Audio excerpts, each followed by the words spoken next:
We are live. Excellent. Yeah. And we don't need introductions because it's all about the opinions. Totally. Not the person that has the opinions. But I'm such an important person, man. Okay. My opinion's valued. Yeah. No, but thanks for having me anyways.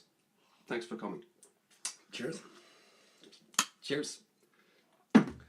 So, 2018 is over. We're done.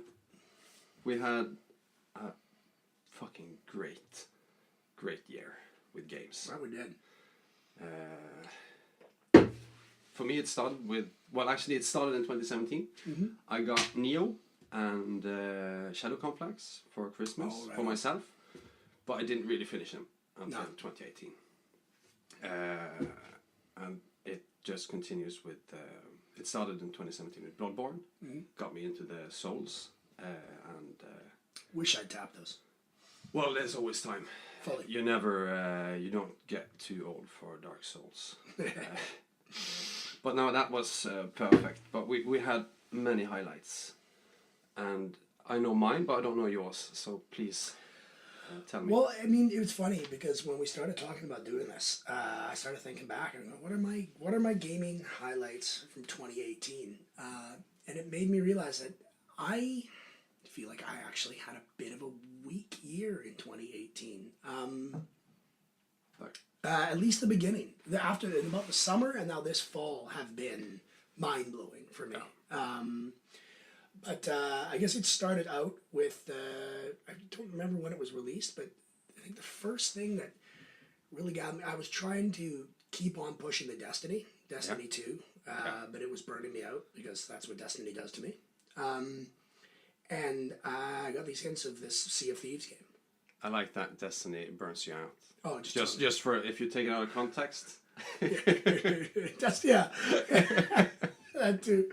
My Destiny just runs me down. Yeah. No, but I saw these, presentations for the Sea of Thieves game, and I played Black Flag. Yeah. And loved it and said, God, just let me do this with people.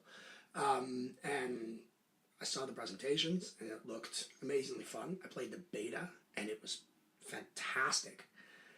And then I played the game, and I played about 30 hours, and it was amazing. And then it stopped, because that's what Sea of Thieves did. You just realize that all you're doing is the same thing over and over. But where I didn't go the same route as a lot of people did, I kept playing, because as soon as I got my friends in there, and as soon as I started to play, it became, the tasks were irrelevant. It was the camaraderie and the fun of, and seeing somebody else on the horizon and thinking, can we take them? Or should we run? Right? We got a lot of chests and skulls. We got a lot of valuables in here. But they might too. So is it worth it? We may just be on a sloop, but maybe we can take that galleon and it was those type of emergent gameplay that I think a lot of people didn't get that game enough credit for. Yeah. They said we want overflowing things to do.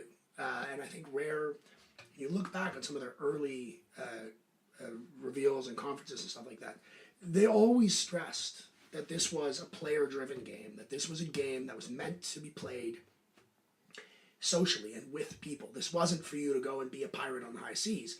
You could do that. You could drive the small boat completely by yourself and complete most of these missions. But as soon as you got friends in, or even randoms, and joined a crew, you would find 4 hours had gone by, and you'd have this amazing experience. So I think Sea of Thieves really did not get enough credit. It's definitely one of my gaming highlights. I still dabble every once in a while. And they've made massive improvements to the game. Yeah, because they're going to work it. They're going to step it up. But they already have. There's different cannon shots, so which people were wanted in the beginning, myself included. There's PvP ships, which is really great, because that suddenly the world feels so much more alive. Because in the early days, you would ride your boat, you could drive your boat for 2 hours and you would not see a soul.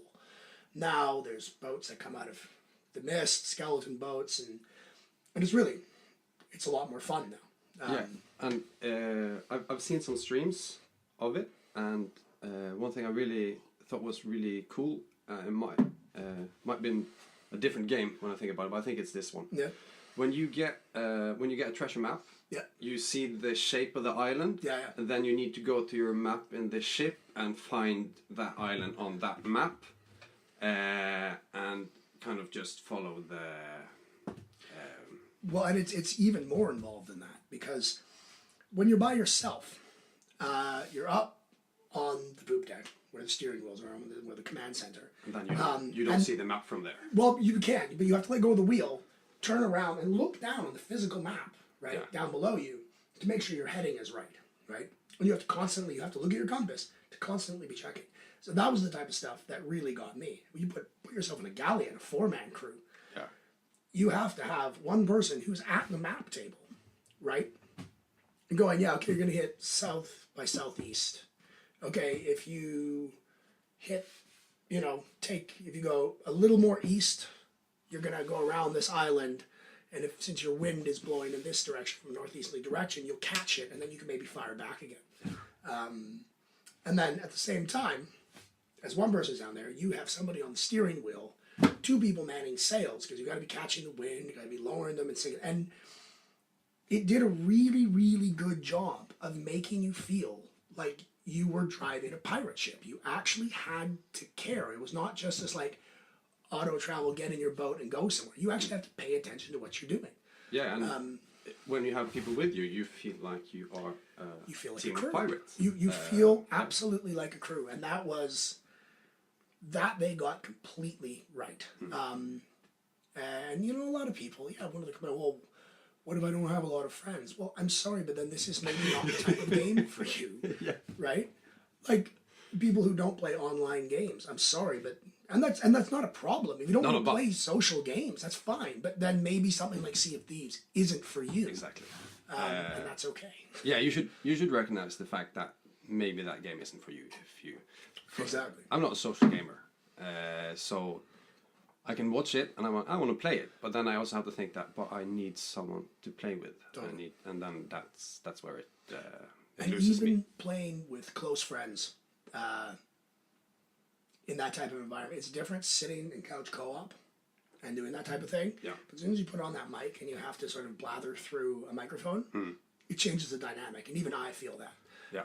And so the idea for people like you, I'm assuming, to be stuck on a boat with 3 other blathering idiots who are incessantly talking and demanding this level of social interaction that that's not what you're here for. I'm sorry. I'm not here to be witty on the mic, right? Yeah, I'll be the mute pirate in Totally. the back. Which is great, because there are a lot of those where they recognize that you're talking to them and they just become the minion. All right, go get that chest. Yeah. And they trundle off and go get the chest.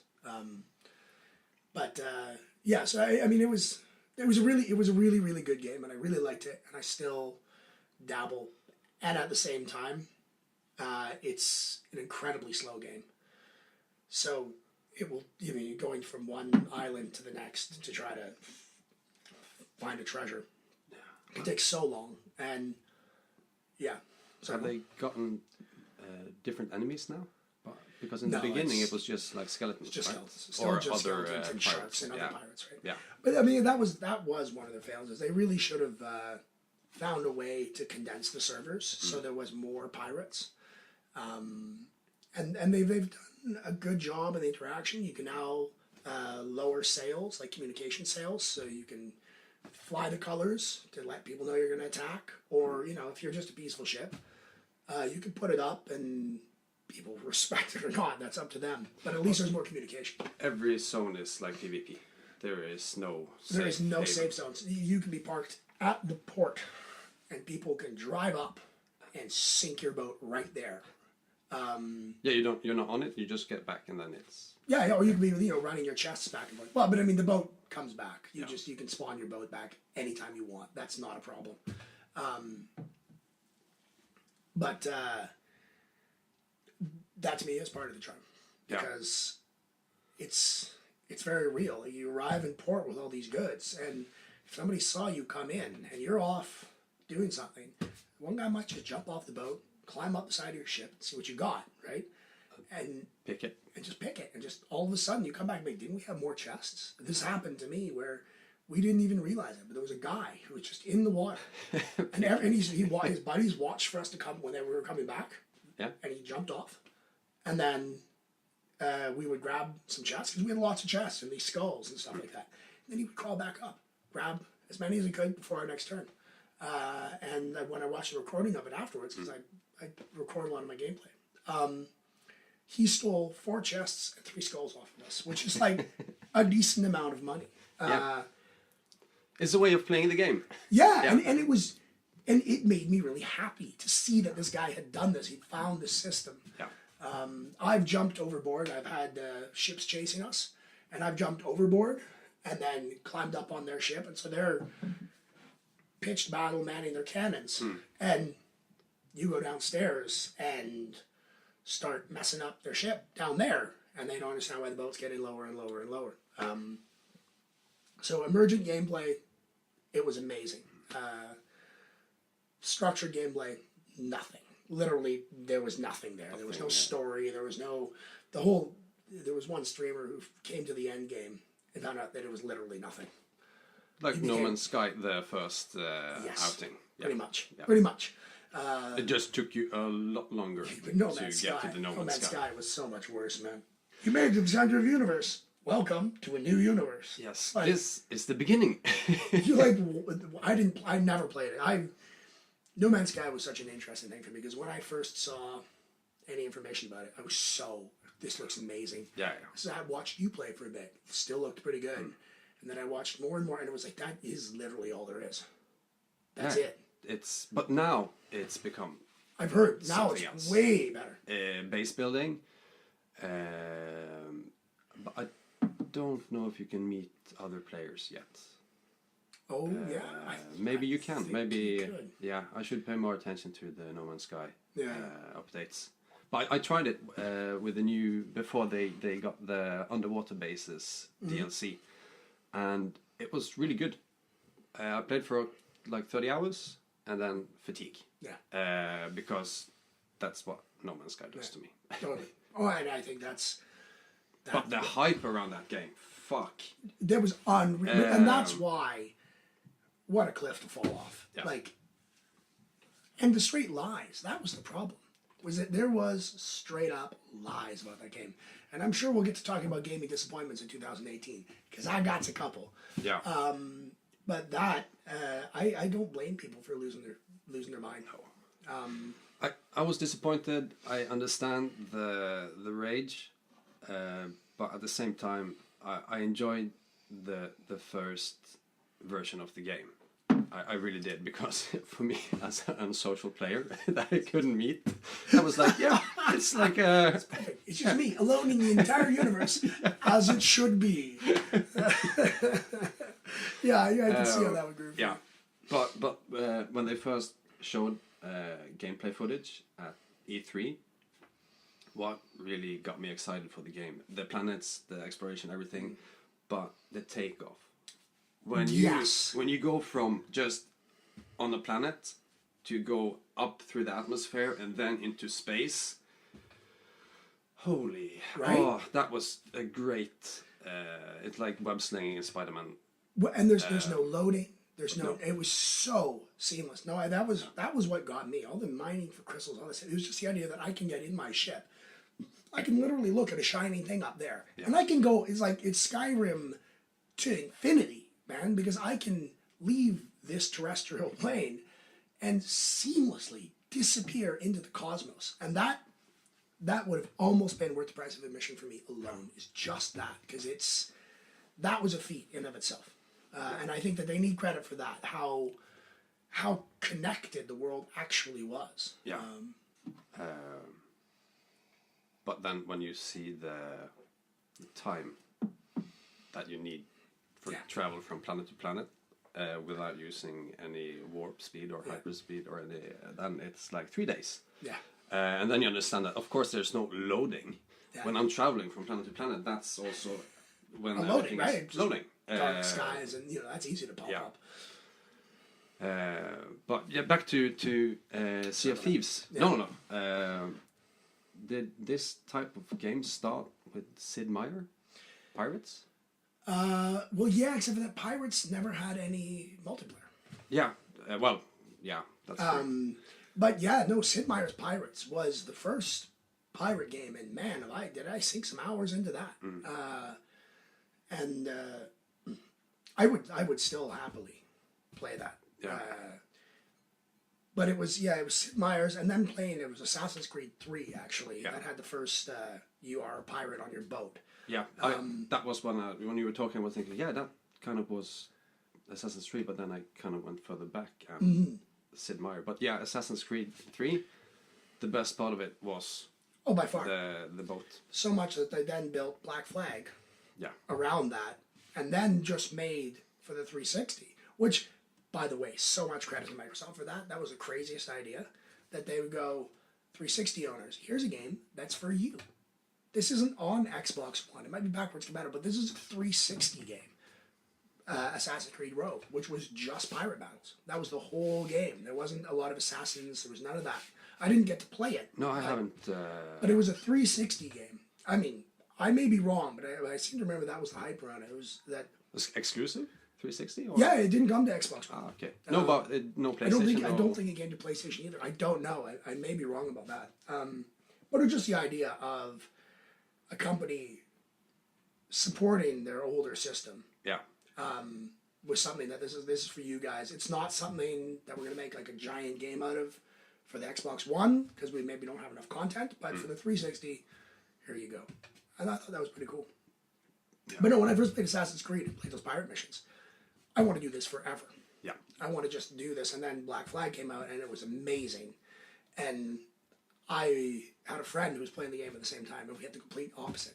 He was so tired of the sea battles. All he wanted to do was go on assassin missions. And I was like, oh man, no, I'm the opposite. Every time I have to go onto land and sneak around, I feel like I'm wasting time. Get me back on my boat. I want to go take down some merchant ships. Yeah, there was one mission where you had to drive the boat through a swamp stealthily. Yeah, that was rubbish point for me. But Black Flag is by far maybe my favorite Assassin's Creed. Oh, by far for me. I hold a little finger on Odyssey because I've heard. Yeah, they changed a lot in Origins, but Origins was either too big of a city or too big of a desert. In Odyssey, you have all these small islands, small communities, much easier to the water, so you don't feel as an empty space as you do with the deserts in Origins. And the fighting, kind of like Dark Souls. Yeah, it's taken some cues. I dabbled in Origins. Yeah. But it was just like you said. Instead of these sort of nice, quasi-concise worlds, I felt like you could go from a city, and it felt like you were really... It felt like kind of these frayed threads just going everywhere, and I found it really hard to get my focus. Yeah. And so I didn't get very far in that at all.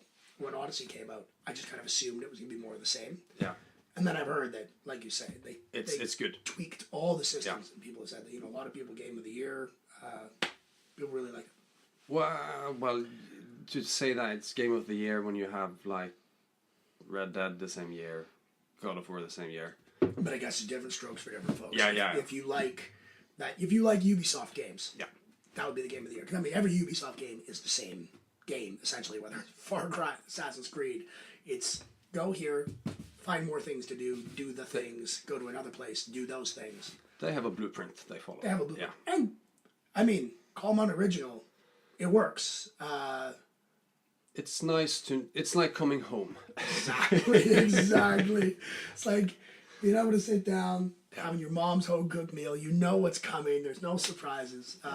But, I mean, to their credit with Odyssey, I haven't played it, but I heard that they did surprise. There was they tuned the Origins combat system, which was very Dark Souls, which was precise, you better counter it, and gave it a little bit back of that Assassin's Creed flow, without going Assassin's Creed 3, which is just counter in a big group of enemies, kill as many people as you want by hitting that counter button. Yeah, they did many good things during the different games, but the fighting they didn't really.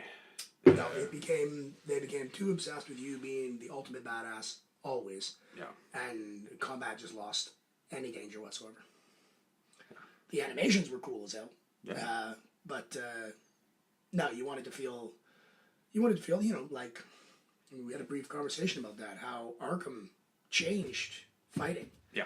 With that with a counter button that wasn't just a counter button. It was a dodge. So it was when the attack is coming, you can reverse it or get yourself out of the situation. But it's not an insta kill. And games have just taken that and run with it. Yeah. I've put a lot of time into the Mordor series, which has Did you play the second one? Oh, did I play the second one? Yeah, the second. Was that a 2018 release? I don't think so. No, it came in the end of 2017. Okay, well then I'm going to count that. If that, I didn't remember that, but if I'm going to count that, then because I was playing that then at the beginning of last year, that game, they took Shadow of Mordor and just turned the dial up to 11. Yeah. Your orcs, everything about it was so good. The fact that you pit your captains against other captains. Is this also a Ubisoft game? This is a Ubisoft Yeah, game. okay, because I was going to say, the Nemesis system they put in the first game. So brilliant. Yeah, I was going to say that. They put that in Odyssey. No, Yeah. did they? Yeah. Not in the same way, not in the Nemesis way, but you have mercenaries that when you have a lot of people want to catch you, you have like a wanted system. Yeah, you have 3 stars, for example. Then mercenaries comes after you. You can also meet them on the map randomly, but then they're not looking for you. If they see you, I think they will attack. But I haven't given them the options. I always sneak attack. So that is a bit similar to the Nemesis. Interesting. And then you also have the cult system, because there's a cult in Odyssey.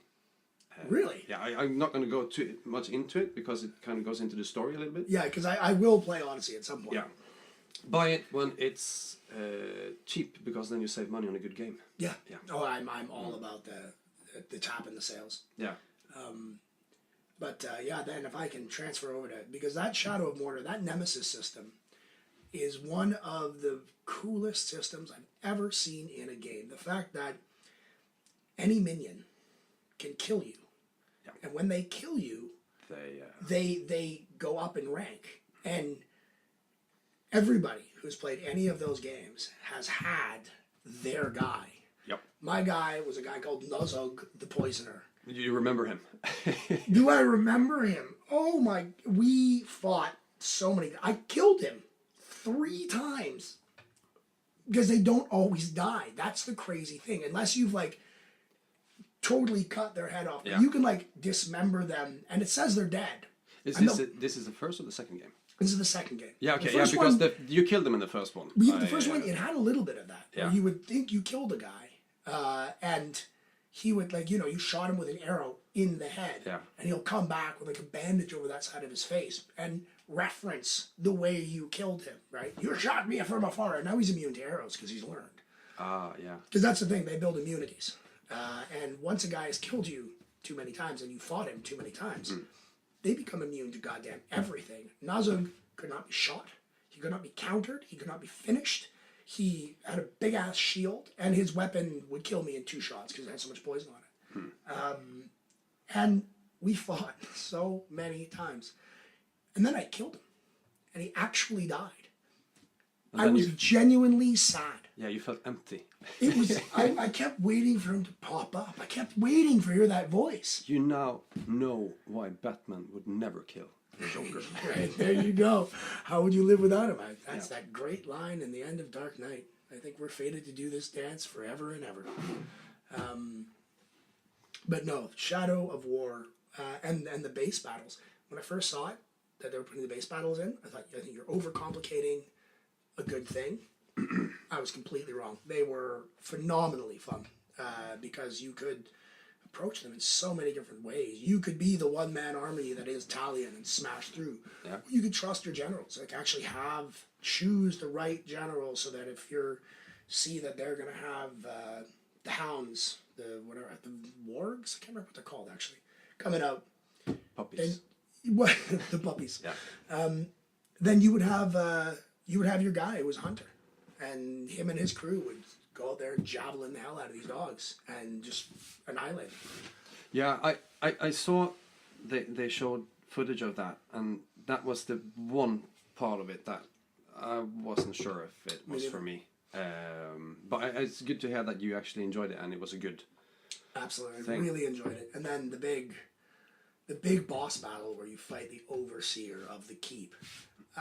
It really did feel like you were walking into this guy's throne room and coming to take his jewels. And some of them were really fun. Some of them were extraordinarily hard though. But that's how it should feel, because this is a game that by the time you're 25% of the way in, you can take on hundreds of orcs at one time and mow through them. So then to face a general that puts you through your paces, properly puts you through your paces, is a really nice feeling, because you don't lose that feeling of being a god. You just realize that you're not the only one. Yeah. Which is what I really like. Too many of those games give you ultimate power, and then you just walk around, one-shotting everything. Yeah. So. Yeah, I have that with JRPGs. Yeah. When I play JRPGs, I overlevel. Yeah, me too. That's the way I play it. It takes the challenge out of it, but it's still good fun. It's still good fun, and yeah. they're really good at making you feel like you've earned that badassitude. Like you. I put in the hours. I deserve this. Exactly. There's a reason why my sort of ultimate godhood annihilates you, is because I know how that works in conjunction with her spell, and JRPG is great. When I played, I think it was Final Fantasy 11. Was that the one with Titus? Let's see. I remember 7. That was my first one. Yeah, me 8 too. was the disappointment because I wanted more of Right? 7. I played 7 so late and was like, "This is amazing! Oh my god, I got to play 8." And then I got 8, and I'm like, "What is this? This is something new. This is the whole mana system. It was just no." Yeah, you draw magic from magic wells. I don't even remember. I gave up so fast on that game, and I didn't come back until whatever that Titus one was. I don't remember which one. That's the one with the tail. Yeah, and the boom ball or whatever, bazooka ball. Oh yeah, no. Blitz ball. Is what it was Yeah, called. that's 10. Is it 10? I think so. I overleveled so far. to Yeah, the yeah. point- 8 was the disappointment. 9 was the guy with the tail, where it was like fairy tale. You had a guy in armor with you. You had the one that looks like the guy from He-Man with the hat. Yes. Yeah. Yeah. Okay. Then that was that one. Maybe that was the one then. That was 9. Then I played 9. I Yeah. think. And all those were on PlayStation 1. Yeah. And I think the one with Titus is PlayStation 2. 10.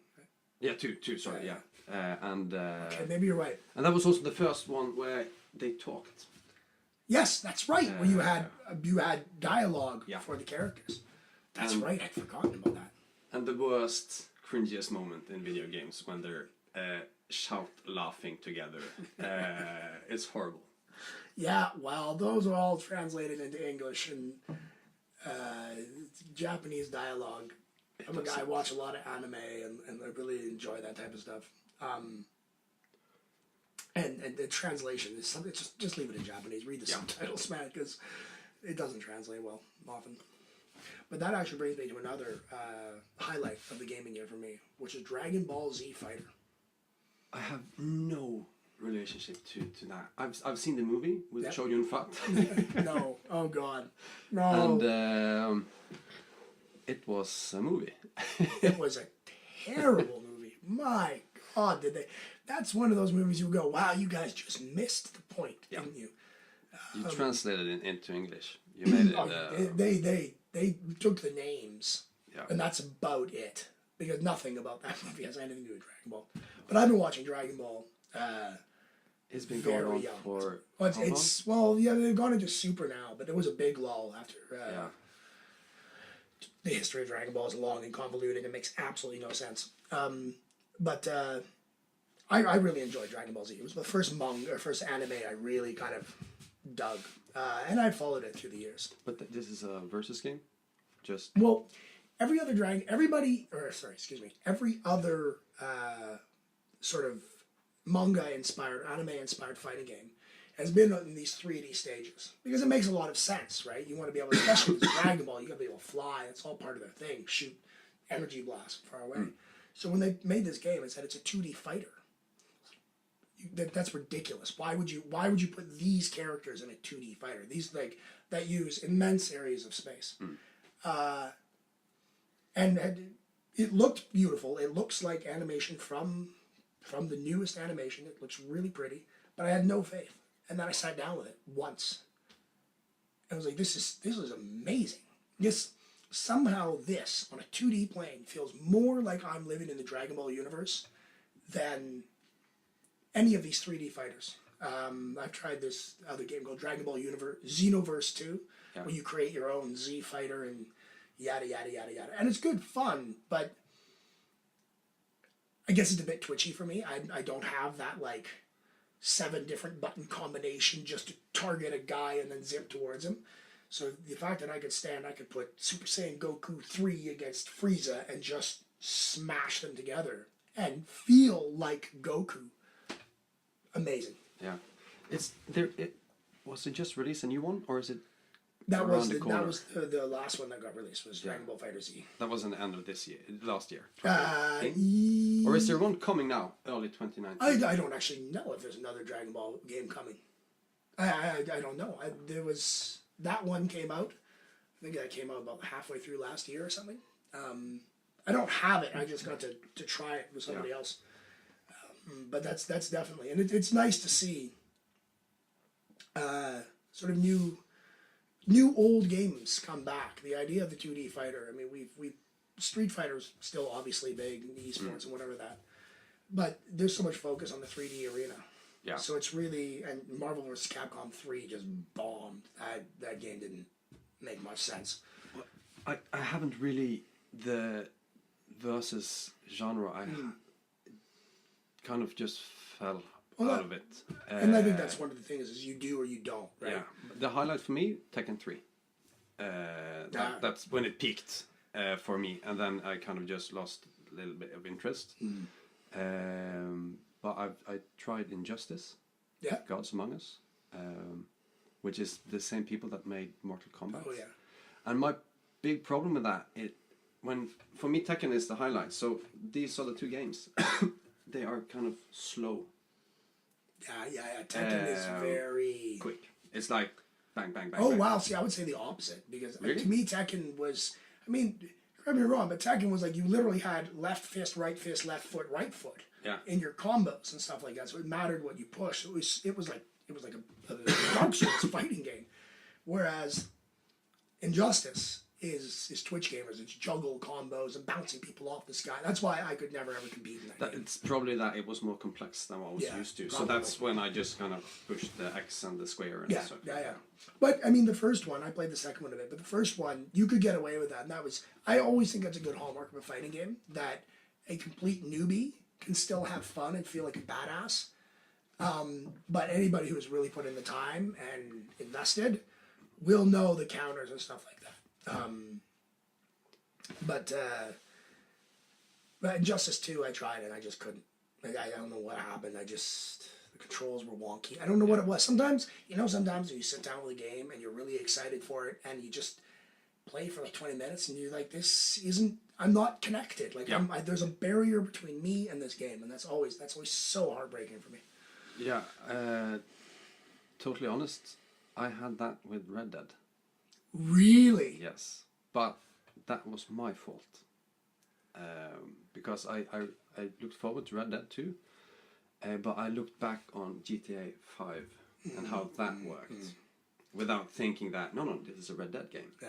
And the first time I played the first Red Dead, the same. I didn't really get what they were trying to show you. That it's not when something happens. It's when you travel from place to place. Totally. It's the atmosphere. It's the nature. It's the way of the cowboy. In many ways, and it takes me longer to get into that mindset. So when I first sat down with Red Dead 2, it was a slow start. For sure. But once you get into it, it's hard to put away. Oh, it doesn't. So maybe what you talk about with Injustice is that we should just sit with it until it. It's true. But then there are shit games also. There are shit games, and I actually think that there are so many games out there that, and I've had that experience. I've had a game that I've completely passed off and then come back to months, years later, I've been like, wow, did I ever waste an opportunity to play a game? Because this is a phenomenal game. But at the same time, there's so many games, so many experiences to have that if you're not connecting with something, at least for me, my game time, I got 2 kids, my game time is limited. Yeah. So I will go to the familiar and the thing that makes me, that I enjoy, the thing that makes me happy, takes me to my happy place. I'm not big about smashing my head against a brick wall to try to like conquer a game. If a game doesn't flow for me, that's probably why I passed off the Dark Souls series. Was I got Dark Souls 2 and tried it, and it felt like so much work just to even get into the systems. Oh, believe me, I first started out with Demon Souls. Wow. On the back in the PlayStation day. 2. Yeah, but later on but to still. the scene. I bought it on a sale, and it looked good from the cover, and I kind of didn't know what I was getting into, and started playing. You just start running around up a castle, you die. Yeah. It's like, oh shit, okay, I'll try again. Yeah. And different routes, different ways, but it got to the point where I didn't understand the game. I got really angry. I don't normally rage quit, but I broke the fucking playing disc. I was like, fuck this shit. That's pretty epic. And it wasn't many years ago. I'm not saying that I'm an older, more reflected person now. It's just that I didn't know what I was getting into. Probably an element of that. I did not know what I was getting into. So that's my point. You just have to understand how they want you to play the game. Totally. And some games, they kind of tell you that you should do this. They don't really tell you. They just show you that if you do it wrong, you're not going to get far. Yeah. Basically, you're going to play by our rules, or you're not going to have a good time, right? Yeah. But it's it started. For me, I had to do Bloodborne because that kind of teaches you how to play those type of games. Because I heard that about Bloodborne, that it was a little bit of like. They show you that you need to be aggressive. Yeah. In your play style. You can't be defensive all the time. Then you're just going to take hits. Yeah. Eventually, they'll break you down. Yeah.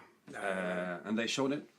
I showed you the one of the boss fights, but you probably saw my mad skills and didn't pay attention to the health bar. Oh, I did. But that's because that's what's so interesting to me. I like the idea of a boss fight with such high stakes that it's 2-3 hits, you're out. Yeah. There's not a lot of trial and error here. You got to be on point. You got to be reading his moves. You got to know exactly what that twitch of his shoulder means, that axe is coming from that angle, so you're gonna have to dodge.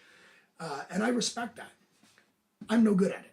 Yeah, no, it's well, when we're done with this, I want you to try the first boss fight in Dark Souls 3. Okay. I can get up to the point. Bring it. I can even show you the clip when I fight him, just so you can see the moves. Yeah. And be a bit, you know what's coming before it's coming. But my point with the health bar is that when you take a hit in Bloodborne, you see that it goes back, but it stays red. Yeah. That means that you have a certain time window. If you hit back, you can regain health. Interesting. So that's how they show you to be aggressive in your play style. Cool. In Dark Souls, you don't have that. No, Dark Souls, you lost a life. You're going to have to do a 3-minute chant to the sun or whatever the hell it was. I don't know. I never played those games. You have the Estus Flask. Mm-hmm. You can have a lot of them, but you start with 3, I believe. And in Bloodborne, I think you have 20 blood vials. Okay. So they make it easier to enjoy. That's what I heard, and that was one of the things that kind of intrigued me in it. Was this okay? So you're not gonna basically smash my face in at the first mistake, like the Dark Souls series would. There's a little bit more of a window, and it looks like a bit more of that aggressive, flary style. Yeah. Which is what I like. I like to feel like I'm a badass. You put a sword in my hand. I wanna. Different fantasies. That's what it's fantasy fulfilling. It's like if you have like a power fantasy, that's what you need to play. Exactly. Well, not the Bloodborne because no, but you need to play something that gives you that like godlike. Yeah. I agree. I like to be humiliated by the game, but then in the end win. Well, you like to feel, it's that idea of being, I am the underdog, and I'm still going to beat you. Yeah. Because I'm better than you. Yeah, it's not because my gear is awesome or I've been blessed by the gods. It's because I am better than you. Yes, I will take my time. Exactly. I will wait. Yeah, I will plan. I will strategize. I will come back. Yeah, I will come back. I will. Yeah. You may kill me 40 times, but the 41st I have learned. Yes. So no, those all soul-like, as I call them. I think it's a really interesting development in games because it is diverging from this Messiah thing of you are the only one who can do anything to actually being like you're just kind of a person in this world that's kicking your ass over and over again. It's like life, but you get a second life and a third life. Exactly. Yeah. But it goes back because in like Atari, they weren't easy games. But as the games got better and better, the graphics better and better, the games also got easier to play. I can do an example with Crash Bandicoot, the remastered version. I played the old games. Yeah. I wasn't really good, but I could play through them, no problem. But I do not have the reaction. No. Yeah, I'm too old. No, yeah. Totally. So I could not play the remastered version. I was just rubbish. So I think old games are harder. I have the exact same experience. I found the Mega Man collection on Xbox Live. It was so fast. But it's vicious. Yeah. I thought, oh, here, Odin, you can play this game. And I sat him down, and he can't get through the first 2 screens. So I'm like, all right, I'll show you. I can't get through the first 2 screens.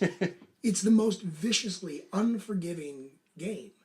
And what you say is true. There was a time when games relied 100% on their gameplay. And now, there's a lot of games that come out that are stunningly beautiful. But it's this, like, facade of emptiness, right? Yeah. And that's why it's really interesting, because all these, low-res games that keep getting released are often the most intricate, because these people have been like, we don't have the budget to put out this 4K masterpiece with infinite draw distance. So instead, our game is actually about the systems and the way you work. There was a great Norwegian game, Owlboy. Yeah, I haven't played it, but I've only dabbled, but it's precise, and it's what you want in a platformer. When you die, it was your fault. The game wasn't cheap. Yeah. They put a lot of time into developing the game, I believe. So when people work these types of games, I have another example is Dead Cells that I've been playing a bit, well, mostly in the end of last year, but a little bit in this year. The same thing. They just finally tuned it down to the smallest grain, and it's perfectly made. Yeah. With the bigger games, there are some glitches, there are some faults here and there. But yeah, Owlboy, sorry. Oh no, it was a very, it was like 16-bit, but it's tight. It's tight in every single corner of the game, and it was a really, really remarkable achievement, I thought, for this little Norwegian studio to pump this thing out, and it blew up. People all over the world were talking about this game, which is cool, because it's what we need. We need everybody to have access. You can't just have the big names. But I miss platformers like that. I got many years ago. I got Rayman Legends for Odin. We still play it because it's that same thing. I mean, it's beautiful. It's 2D platformer, but it's really, really pretty. But much more importantly, it's the same thing. The systems are so tight that you have all the tools to do what you got to do, but it's up to you to kind of execute them.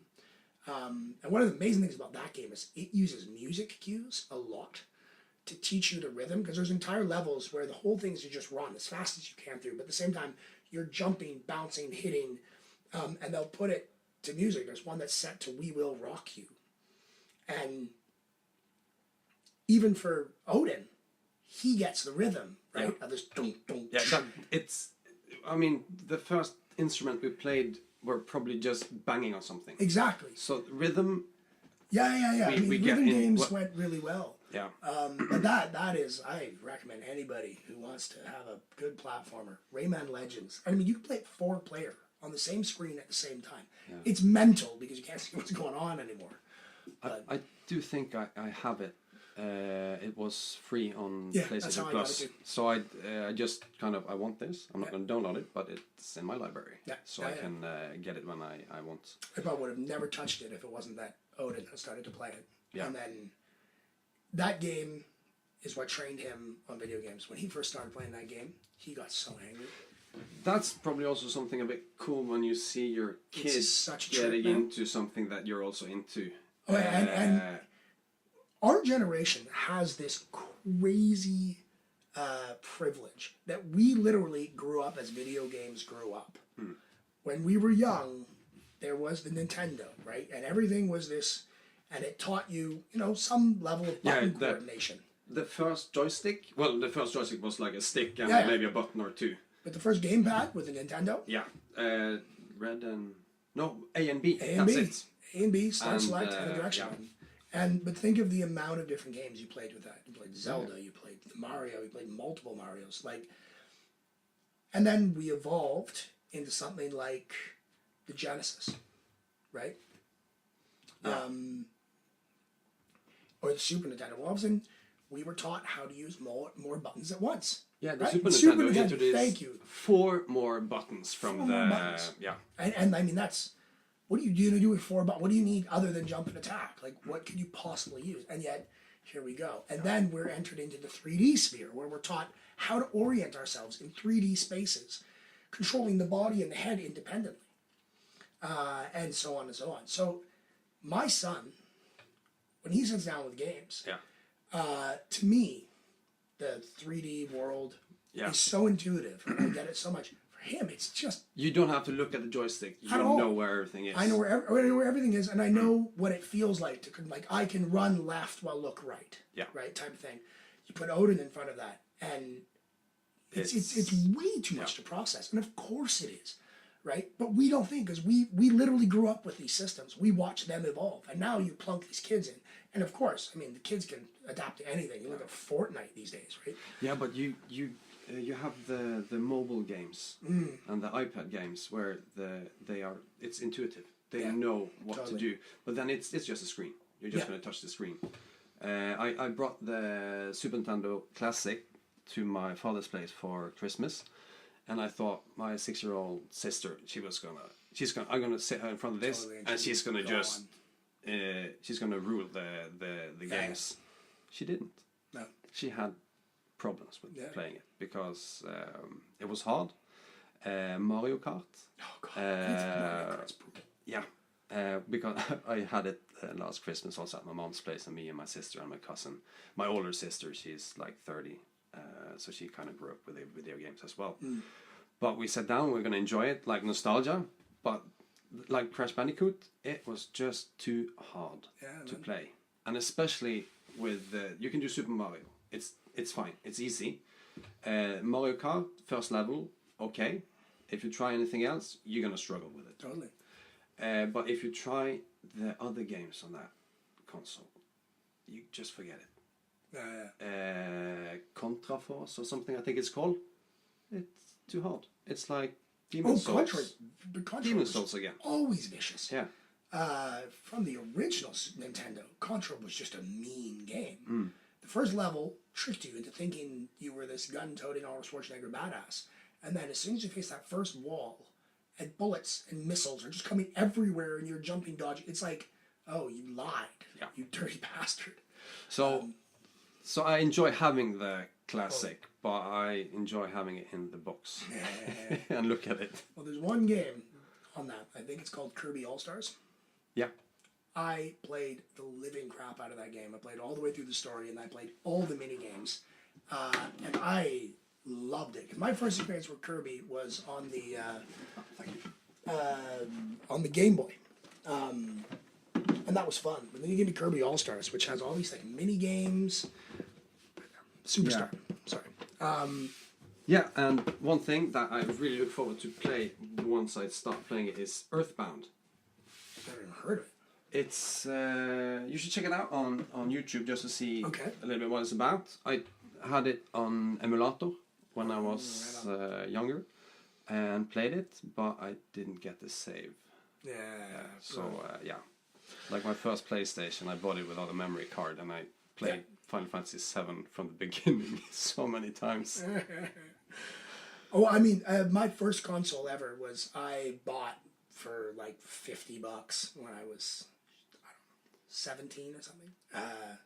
My friend's PlayStation. And it came with a bunch of random ass burned copy games and Final Fantasy. You had a chipped PlayStation? Yeah, I had a chipped nice. Old school, where you would like, where you opened the top and then you took out the disc with a paper clip in it and put another one and closed it, and then it would boot. Yeah. But and then I played some of these other games. Like, just none of them ever sank. And then I opened this Final Fantasy, and holy crap, I was so done. When I went to folk school after high school, you know, ready to go to Norway and be the cool Canadian, I brought my PlayStation because I wasn't finished with the game, and there was no way I was leaving this game for a year. And I was the dude who like snuck down to the Fennis home and like connected my PlayStation and started playing. Yeah. No, that game sucked me hard. Yeah, but that sounds so wrong. yeah, maybe. But what other games this year? This year, for me, a shitload. A great year. It started slow for me. Like I said, I played games that I bought in 2017 into 2018. The first game that was released this year that I bought, I believe it's Ni no Kuni 2. Like JRPG. Yeah, I think the first one, Studio Ghibli, was part of the animation. That's what it was. So I remember that. It has strong similarities to those type of movies. I didn't play the first one. I just saw a lot of videos of it. But sitting down with the second one, it was JRPG. So I just kind of grinded.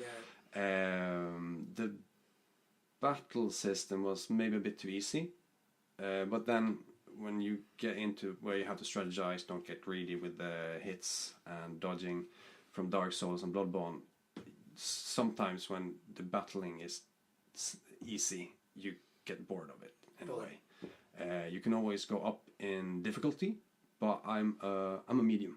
I'm a normal guy. And sometimes I'm going down to easy, but it's time. Yeah. I don't want to spend too much time with it. So I like to have that option on certain games. But yeah, I played through it. That was the first game I finished.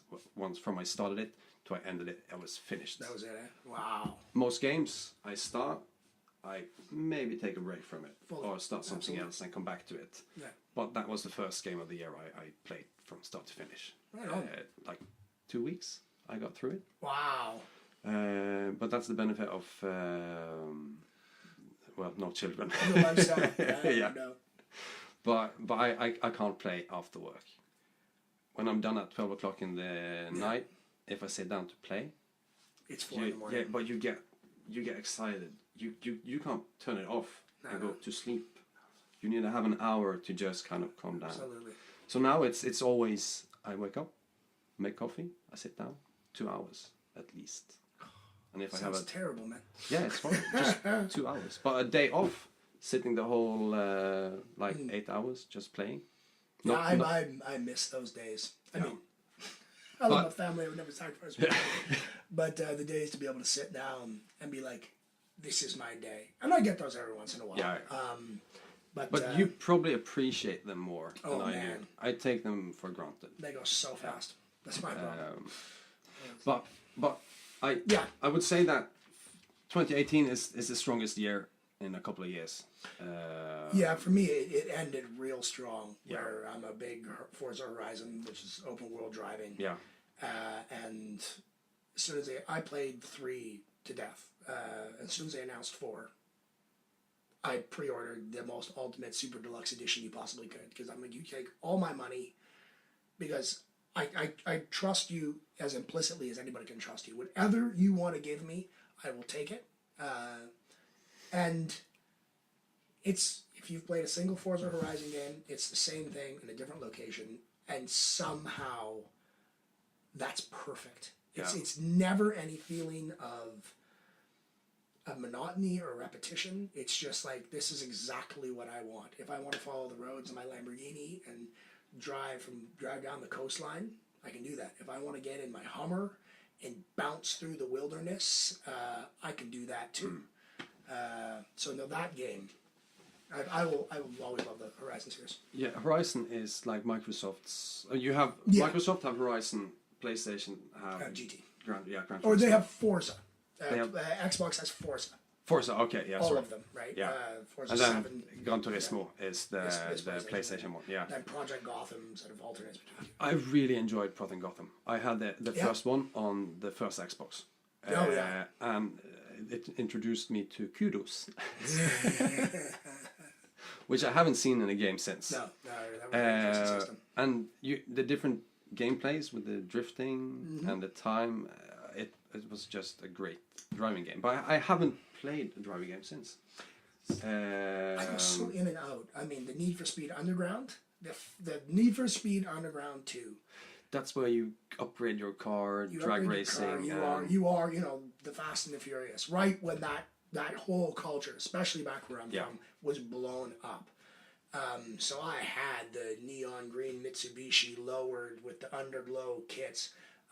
But that was also the first time a game gave you an open city to drive it as a racing game. Yes, that one I want to ask.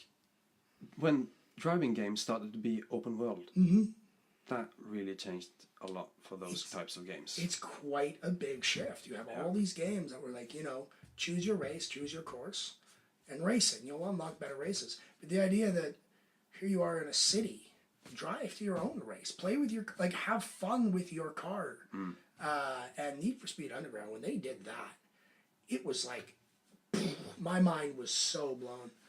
Unfortunately, that series, the Need for Speed series, has fallen off so badly. In the last one, you don't upgrade your car, you get cards. What? So +2 to engine. Oh no! Oh, that's horrible. It's like there's one. Is this like an in-game purchase thing also? Oh yeah, you can buy it. It's EA, man. Yeah, that's. It's EA. It's everything. We got to make the micro packs, right? But just the idea that, what do you want to do in a car game? I want to tune my car. I want to upgrade. I want to buy parts. I want to customize the look. We're going to take all of that out, but you get an epic +3 to engine, and I didn't even play that. I think it was called Rivals. I didn't even play it because as soon as I saw that part of it, I'm out. People enjoy upgrading their shit. Totally. If you have that in a game, that alone is a reason to play that game, just to get the next level equipment.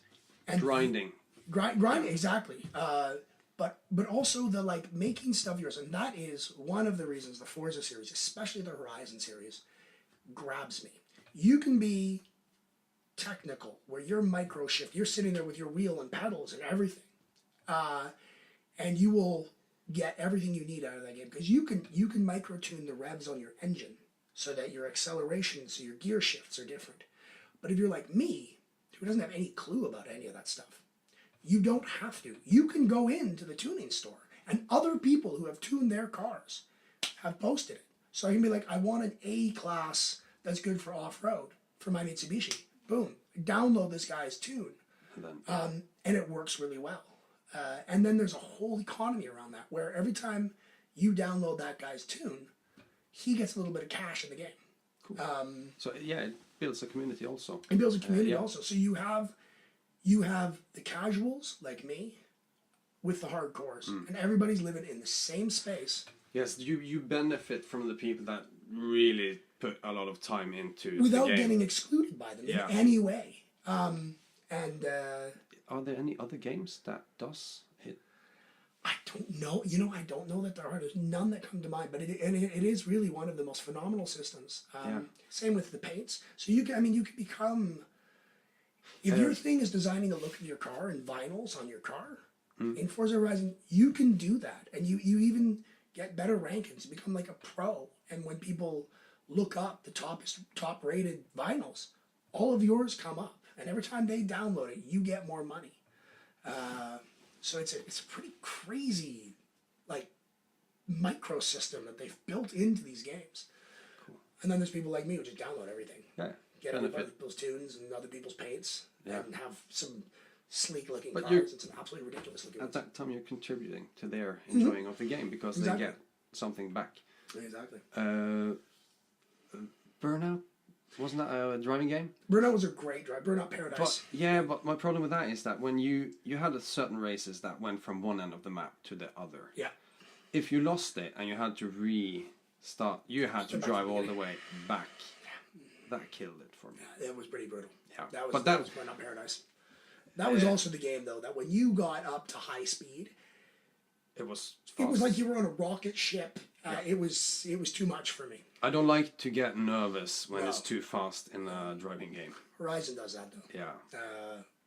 You get up to the high class cars that you've tuned up to the highest level. I don't drive them because it's like being on a rocket ship, and I don't have the twitch finesse. I don't know enough about driving, literally, to know how to handle that. And the kind of cool because that's the truth. You can put me in a Jeep bouncing through the landscape, and I can power slide and do drifts and all stuff like that. But if you need me to like finesse McLaren, getting the brake, the accelerator at the right time, I'm struggling a lot more. Yeah, but that's where I think the Gran Turismo is. It's just about mastering the mechanics of the car. Yeah. It looks hyper realistic, but it's a driving simulator. Yeah, it really is. And it's like if I could sit and drive a car, I would sit and drive a car. But I don't because it doesn't really give me that much. Yeah. The same with FIFA. Yeah. It's like if I want to play football, I probably would. Yeah. But since I don't, I won't. Somebody else playing football is not really my jam. No, but they're big games. They're huge games. Yeah. People should. It's a shame with FIFA. FIFA started out back in the day being the football game, and now they have sacrificed their single player essentially on the altar of microtransactions with this ultimate team mode, and it's such a shame because the first time they introduced it, they made so much money, and they just became what they do. Yeah. Once again, it's EA, man. God, EA used to have such pedigree, and now they're just chilling. So I'm hoping that they hit a big fall and have to reconsider strongly what they're doing because. Well, they got some. Well, they got some feedback when the first Battlefront, and then when they released the second one, there was. I think Disney kind of came in and said seriously, don't fuck it up. Been. But I mean, the second one when it released was such garbage. Yeah, they gave you a single player. Which they should have done in the first one. Absolutely. But it was a really horrible single player experience. But it looks so fucking pretty. You feel gorgeous. That you're in Star Wars universe. Oh, absolutely. But at the same time, that it's boring you. Not just boring you, but they've made such catastrophic, idiotic decisions. Like, every type of game, Battlefield, Call of Duty, was this idea that as you got more experience, you unlocked better guns, you got level, you got level. Why on earth would you then take what looks like to be this most amazing game? It's so pretty, it's got all the elements, and then you tie all of your progression behind random packs? It's no longer, when it first released, okay, so I'm really good in the TIE Fighter. I want to upgrade my TIE Fighter. Yeah. You don't upgrade it by playing. You upgrade it by random chance, getting tokens to buy a pack. And your packs gave you very little, and the scrap or whatever was the currency. You got nothing. That's where Overwatch, I think, really does it right, because every loot package you get is just different skin. Yeah. It doesn't give you any benefits in the game. No, exactly. You look cooler than the other guy, but if he's better than you at shooting, that's the way it is. Yeah. And I mean, that's Battlefront. I play Battlefront 2. I only play Space Battles because the original Battlefront 2. Yeah. I was such a beast at the Space Battles in that game. And they're really, really fun. But all these people, her ship is literally way better than mine because I haven't either dropped a bunch of cash, real world cash, or I haven't played since the game was released. And that doesn't feel right. It feels like if I'm flying the TIE fighter and you're flying the TIE fighter, it's who's better with the TIE fighter. Yeah. You can have different systems, different loadouts, but don't give his ship better armor, faster engines, and better targeting, and then put him in the same arena as me. Oh, that's what ruined it for me. I thought the others got better than me. And No. I bought the first one. I started playing it from day one. Yeah. And I also enjoyed the sky battles more than anything. But at a certain point, I stopped playing. I don't remember why I started playing instead. But when I came back to it 2 months later and went into this sky battles, I was rubbish. Yeah. And I just thought that the people that had been playing it for those 2 months just got really good. But they just got upgrades for everything. Got upgrades, and it's like, imagine playing Call of Duty where all of a sudden you're facing off against people whose guns shoot more bullets that hit harder, and you require more bullets to kill them. And then saying that this is fair play because they've played more. Well, it's not. I will never, unless I get the drop on him. And then you have to be so good to even have a chance. Yeah, but you push out the other players. But that's the thing. Is Yeah. you push out anybody except for the people who are going to be your whales. And that's why Destiny does it good.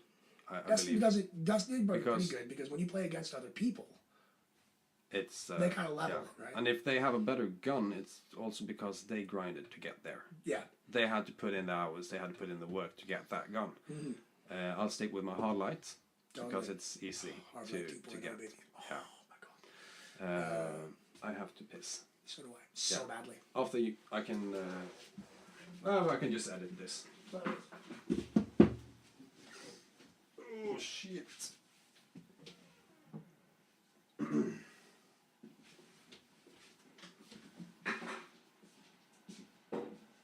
gonna roll another one. Yes.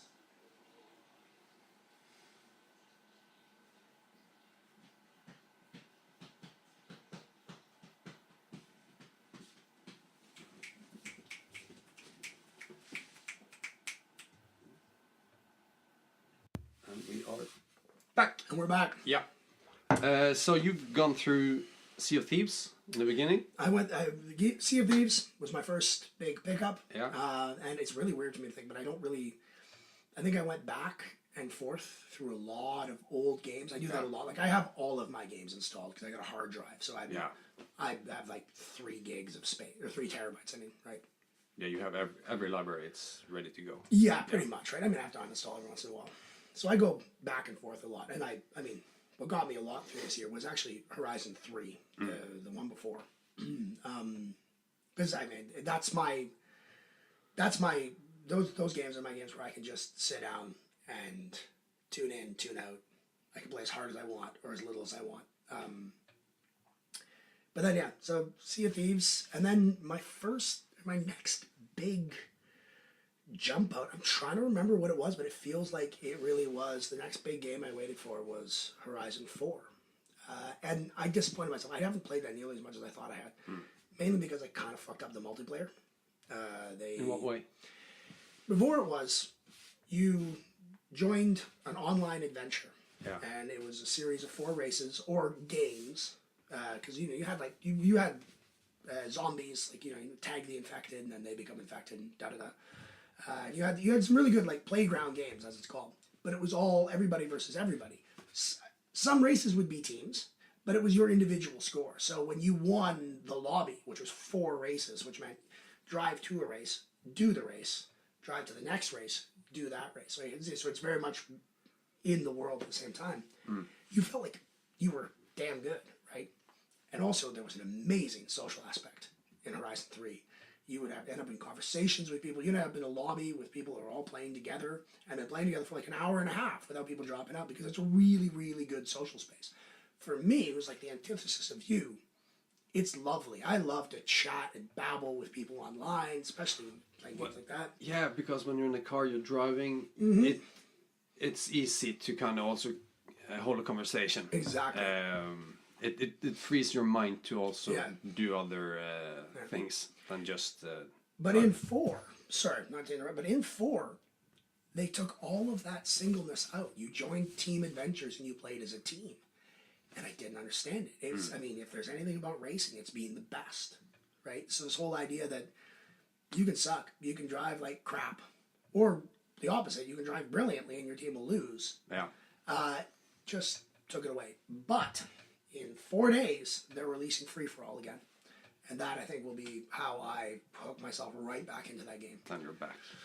Because I'm not a completionist. I'm not the person who needs to get all the boards or do all the races or any of that. Once I've finished the festival, or driven as much as I want to. You play what you enjoy in the game. Totally. I would say I have respect for people to complete everything.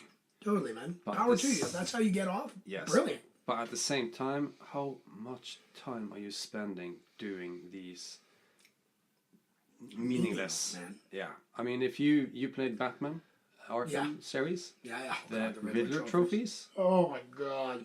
I'm not gonna do it. I just ignore it.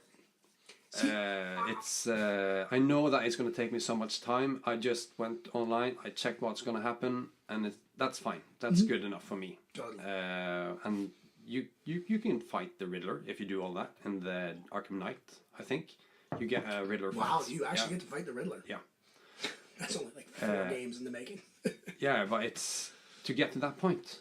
There is just too much time that you need to put into it. Yeah. Because I always start that way. I always start in those games. I'm like, oh, a distraction. Ooh, a distraction. Like, oh, you telling me there's a Riddler trophy over there. I will hunt for it. Yeah. By the time I'm halfway through the game and they become these like ridiculously intricate things, I'm out. I just let me punch people. Yeah, it dilutes the story that you're getting into. Exactly. It's you get so into that story that once you start doing the different side quests, it's kind of, why is Batman doing this when he needs to save all these people? Right. It makes no sense. So it's more of an end game. After everything, you do this shit. That's the only way to do it. Yeah. A game for me that came out this year, that is my #1 game of 2018, God of War. They mastered that side quest, exploring the world that you're in. The point of the game, is spreading the ashes of the spoiler. The mom That's dies. Fine. I knew it. Yeah, it's in the beginning, so it's But that's the point. You're just gonna spread her ashes. She has a wish of where it's supposed to be spread from the highest peak in the realms, and that's the point of the game. But once you travel with your son, he says that we can explore, and he wants to explore, and that's the voice that tells you that you should do it.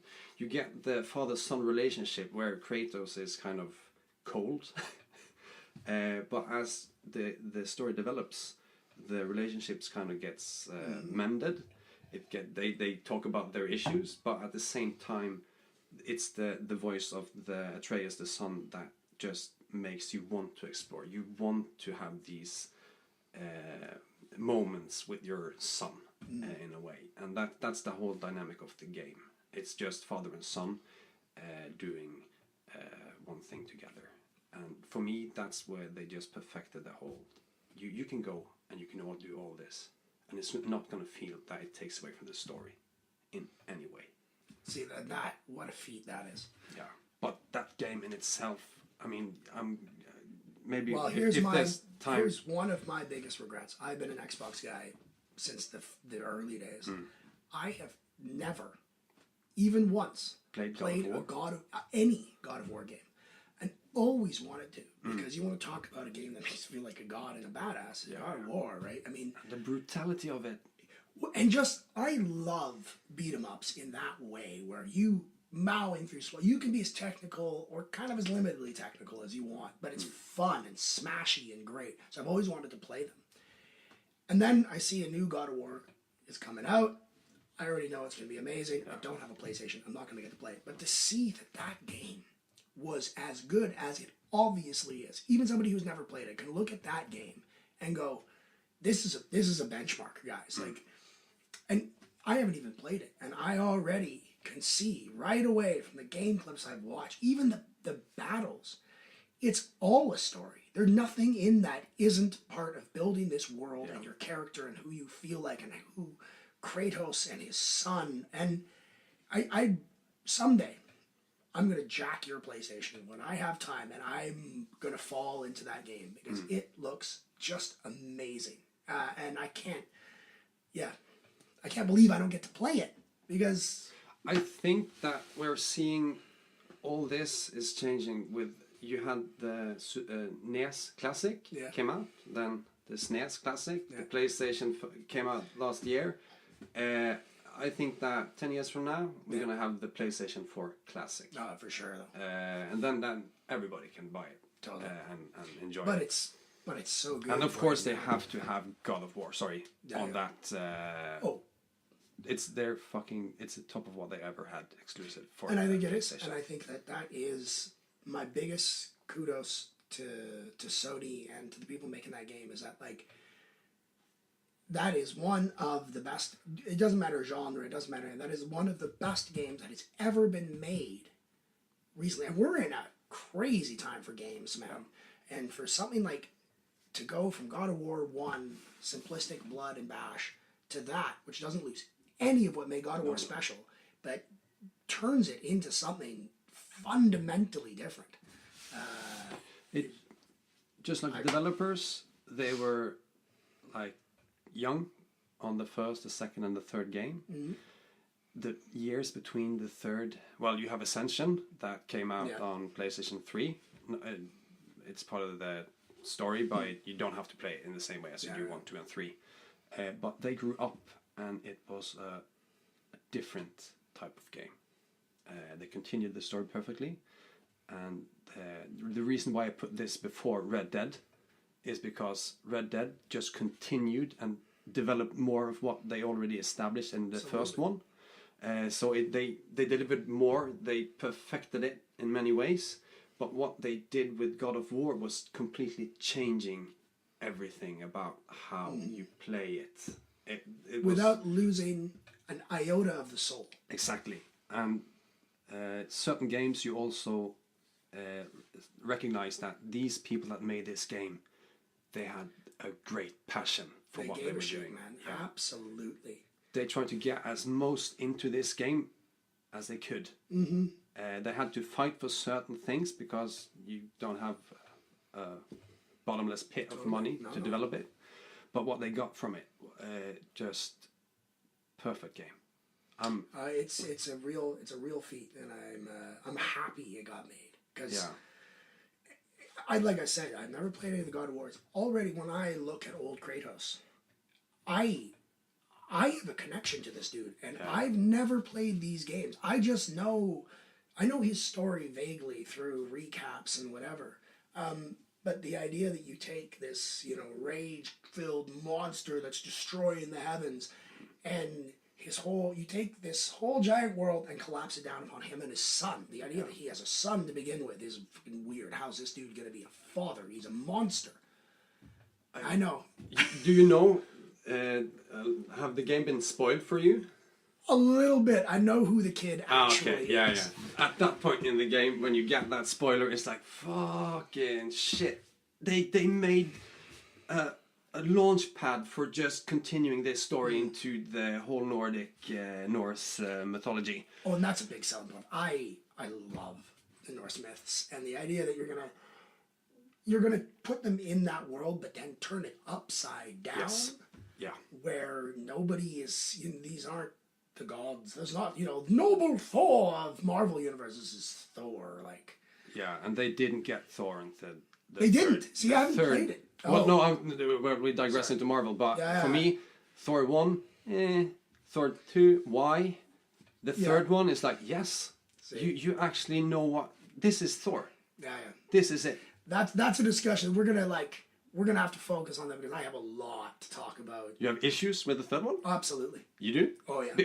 Based on the direction they took, or that they? Oh, okay, yeah. Loved it. Yeah. Loved it so much, but yeah, they kind of bollocksed it in a lot of different ways. But I'd love to get back into that in a little bit. As a fanboy, I can see your point of this. Yeah. And for me, we can get back to the gaming, but I'm just going to finish the thought. By all means. Guardians of the Galaxy. Mm-hmm. If it wasn't for Guardians of the Galaxy, I don't think that Thor 3 would have that tone. Not a chance. It was really influenced by the space, especially. Space, the neon, everything. And just to say, fuck Disney for firing James Gunn. That's... Once again, we'll go into that, because, oh my god. Yeah, but, sorry. Games. God of War. Games. God absolutely of War blew me away. I wish I'd touched it. It's top of my list, and with good reasons. Yeah. I have a longer list than you had, like... Mm-hmm. Well, you didn't get into Red Dead, but we can talk about each of our experiences when we get to on my list. But for me, it started with games I bought in 17 that I finished in 18.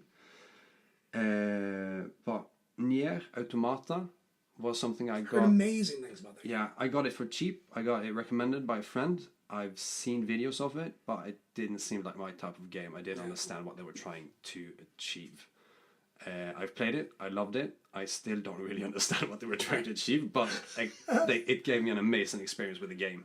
Yeah. I've only played through it once. I understand that I need to play a couple of more. So I've heard. Yeah.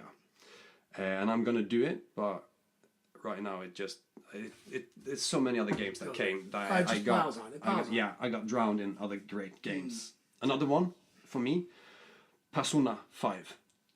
Have you tried any of? No, Never it's. Honestly, don't even know what the game structure is. No, it was the first one for me. Okay. I was intrigued by it. It looked really cool with the graphics, like the manga style, Japanese style of it. But then I saw a review of it made by Level Up, and once he talked about it and the music is so fucking strange. It's this weirdest. If you pay attention to the lyrics, you're not gonna know what they're singing about. Yeah, but it works perfect with the game. It's perfectly made. Cool, very cool. But it takes 100 hours. Damn. And you can't cheat those hours. No. Because it's a whole school year, so every day. The structure of it, sometimes you get to read a book on the train to school. Yeah. Not always. Then you get to school, and you have to do, maybe you get a history trivia question. If you answer right, you get more knowledge points. And then after school, you can do one thing with your friends. That takes a certain time of the day, and then you go back to your place. You can maybe make some tools, some shit like that, but then you go to bed. Yeah. So it's like, it's always a new day, always new things you do, but the structure of the day is always more or less the same. Yeah, okay. I'm gonna fuck up the whole trying to explain what the game is really about, but it's changing people from their mind. It's like Inception, using it really loosely. Yeah. The thing that got me into is that the first boss that you have to kind of take down is a pedophile gym teacher. Right on. That just sets the tone of everything. Yeah. Because who doesn't want? It's like Wolfenstein. Of course you want to kill Nazis. Of course you want to stop the pedophile. It's in all of us. But I've gotten 75 hours into it and I stopped. I got fatigued of the whole game. I'm gonna finish it. And I can pick it up easily. I know where I am. Okay, because I was going to ask, do you think it's the kind of game that you can just jump back in? Because there are some games that you stop. If you wait too long and try to come back, you've lost the click. I might be a bit rusty with the fighting, but it's easy to get into. Cool. It's not as hard as other games. No. So I think it's meant that you're supposed to take a couple of months take a couple of times. Yeah. Maybe a couple of rounds even. Yeah, but just great game. Yeah, cool. The other one, I wrote down Wolfenstein. But Two? But I think it came out last year. 2017. I think it came out in 2018. No, New Colossus came this last year, 2018. Yes. Yeah. And that also went the same way as God of War. It gave B.J. Blazkowicz so much a personality. Yeah. And a character depth that is just... I got one and I'm working my way through it, but it's taking some time. Yeah. Too many other games. It's good. I really enjoyed it. Stardew Valley, I also played. Have you played it? No, never even heard of it. It's Harvest Moon. You know this? No. It's like a farm simulator. Oh. Like childish. Okay, right on. And it's a great game, but you can put it down, you can pick it up whenever. Yeah, right on. I've gotten really far. I probably only have like some fishing left to do, but I can't get around the fishing. It's a hard thing. Oh, right on. Yeah. Or maybe I'm just Fishing in games sometimes are a grab bag, man. I really enjoyed it in Red Dead. Oh yeah. Yeah, fishing in Red Dead, perfect. I've spent way too much time, especially when you had that camp by the water. Yeah. Dude, I walked out. I would just fish and fish and fish. That's the third camp. That's the third. Yeah. No. Yeah, I'm thinking the first is in the camp in the snow. Oh yeah. That's Yeah, 12. yeah, I don't even count that. But Yeah, okay, no, you get kicked out of Valentine, and then you're there, and that's when they give you all this equipment. I'm not going to spoil anything. I know that you're not done, but that is the best campsite. So I've heard. Many people have said the same thing. They said that that's the campsite you should be at. Yeah. The third one is also good. The fourth, do most of the gaming in chapter 3 and 4. Yeah, okay, that's my. Yeah. That's why I regretted not doing. Yeah. I had to go back to start again, and now I'm at the third chapter, and I'm really enjoying the game. Okay, cool. Again, yeah. You started it again. Yeah, I did the same with GTA 5. Like when you took your nemesis in Shadows. Yeah. The emptiness. That emptiness comes to me when I finish a great game. Because what am I supposed to do with my life now? What do I do now? Nobody is here to entertain me anymore. Yeah, exactly. So, just from finishing it, when I finished Red Dead, I kind of had to take a day. It's a day. Yeah. I don't reflect upon everything. I don't know if I'm gonna finish that game. You should just. I know I should. Just to get to the point, but I can see that it's too much going on. You can spend so much time in that game without ever progressing the story. Just great. Horizon Zero Dawn. That's exclusive. I don't know. It's 2016, I believe. I think. Yeah, maybe it is. But I finished that in last year. Okay. Yeah, I bought it when it came out. I played it a lot. Oh, that's that is a PlayStation exclusive. That's like sort of mechanized, like caveman dinosaur. mechanized. Yeah, cool. Yeah. Great. It looks great. Everything about it is really good, but the story was the weak point of it. If it wasn't as strong on every other aspect, I wouldn't have went through. You would never have gone through it. No. Oh, cool. But taking down the big fucking machines, strategically taking down from shooting that to that, changing up the ammo so that it works better with that type of enemy. It was Gotcha. Yeah, it was just fun. Cool. You just run around taking down these machines, and then you get into the story, and then you digress into just killing the machines again. But it was maybe it wasn't Ubisoft, but it had similarities to the Assassin's Creed, Far Cry. Was it Ubisoft? I don't remember. It might have been because it had similar. Veins, in Far Cry you have to go up the towers. In Assassin's Creed you have to go to the top of the synchronize. In Horizon you need to take down these walkers that looks like a brontosaurus with a big fucking dish on top of its head, and then you need to hack into it, and then every part of the map that it's patrolling you get. Oh wow! What a cool system, though. Yeah. So like you're involving your like strategic monster kill takedowns with this ascending. monster you don't take down. You don't take down. No, you just ascend. Okay, cool. That's the only thing you do. So that was also great, but that's a couple of years older. Spider-Man.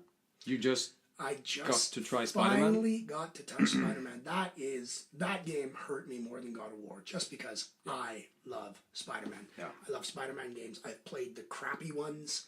You give me web slingers and Spider-Man jumping around punching people, and I'm a pretty happy guy. So to have a game of that level come out, and I don't get access to it. And when I first heard Spider-Man game, PlayStation exclusive, it was like my world crumbled. Well, but I did get a handle. Yeah. I hope for your sake, having this is the Xbox it's called. I hope that they do the same thing they did with Titanfall. That the first one is exclusive to a console. The next one they know that Break it's so many people that wants this game, Yeah. and they're not going to buy a PlayStation just for that game. Some will, Some will. but most won't. Yeah. So the second one, they should put it out. I really on, hope so. And I know, I mean, right now, Spider-Man lives at Sony with their movies, their games. Shit, that's right. Oh yeah, no, and that's why. That's why they got this, because you had Homecoming, you had the Spider-Man entering the MCU through Sony, which thank God for those guys making that deal. Yeah. I mean, it was such a shot in the arm for everybody. Yeah, when he turns up in Civil War, or in the trailer for Civil War, yeah. Oh, and it was so perfect. Hi, guys. It was, I mean, man, God, I can't wait to talk about the Marvel Universe, because I am tripping on that right now. But that game being exclusive to Sony because of the movie deals, whatever, I get it, and that's totally okay. You can do that, but then give me something. I want something. I want a good superhero game. I played Marvel Ultimate Alliance, and they were great, but I want something like that. I want to be in a big open world. I mean, you have the Batman games, but it's not quite the same. It's not Spider-Man. No, but they should. Well, it's they've taken a lot from the Batman games and put into the Spider-Man games, and I think that the same way GTA 3 did the open world sandbox type of style, and a lot of people copy it. Yeah. They should copy the Batman style and do different superheroes. Yeah. Just tune it into the character they're making the game for, like Spider-Man, lighter, quicker. Absolutely. And then you have Batman, which is darker, grittier. You have the detective mode more in the one that isn't made by... what one was it? Wasn't that Arkham Knight? Wasn't Rocksteady? No, the Rocksteady did all the Arkham ones. But Arkham Year 1 or some shit like that. It came between the second and the third. There was one, wasn't there? Where Black Mask was the kind of... Arkham Knight Origins? Origins. Okay. Yeah.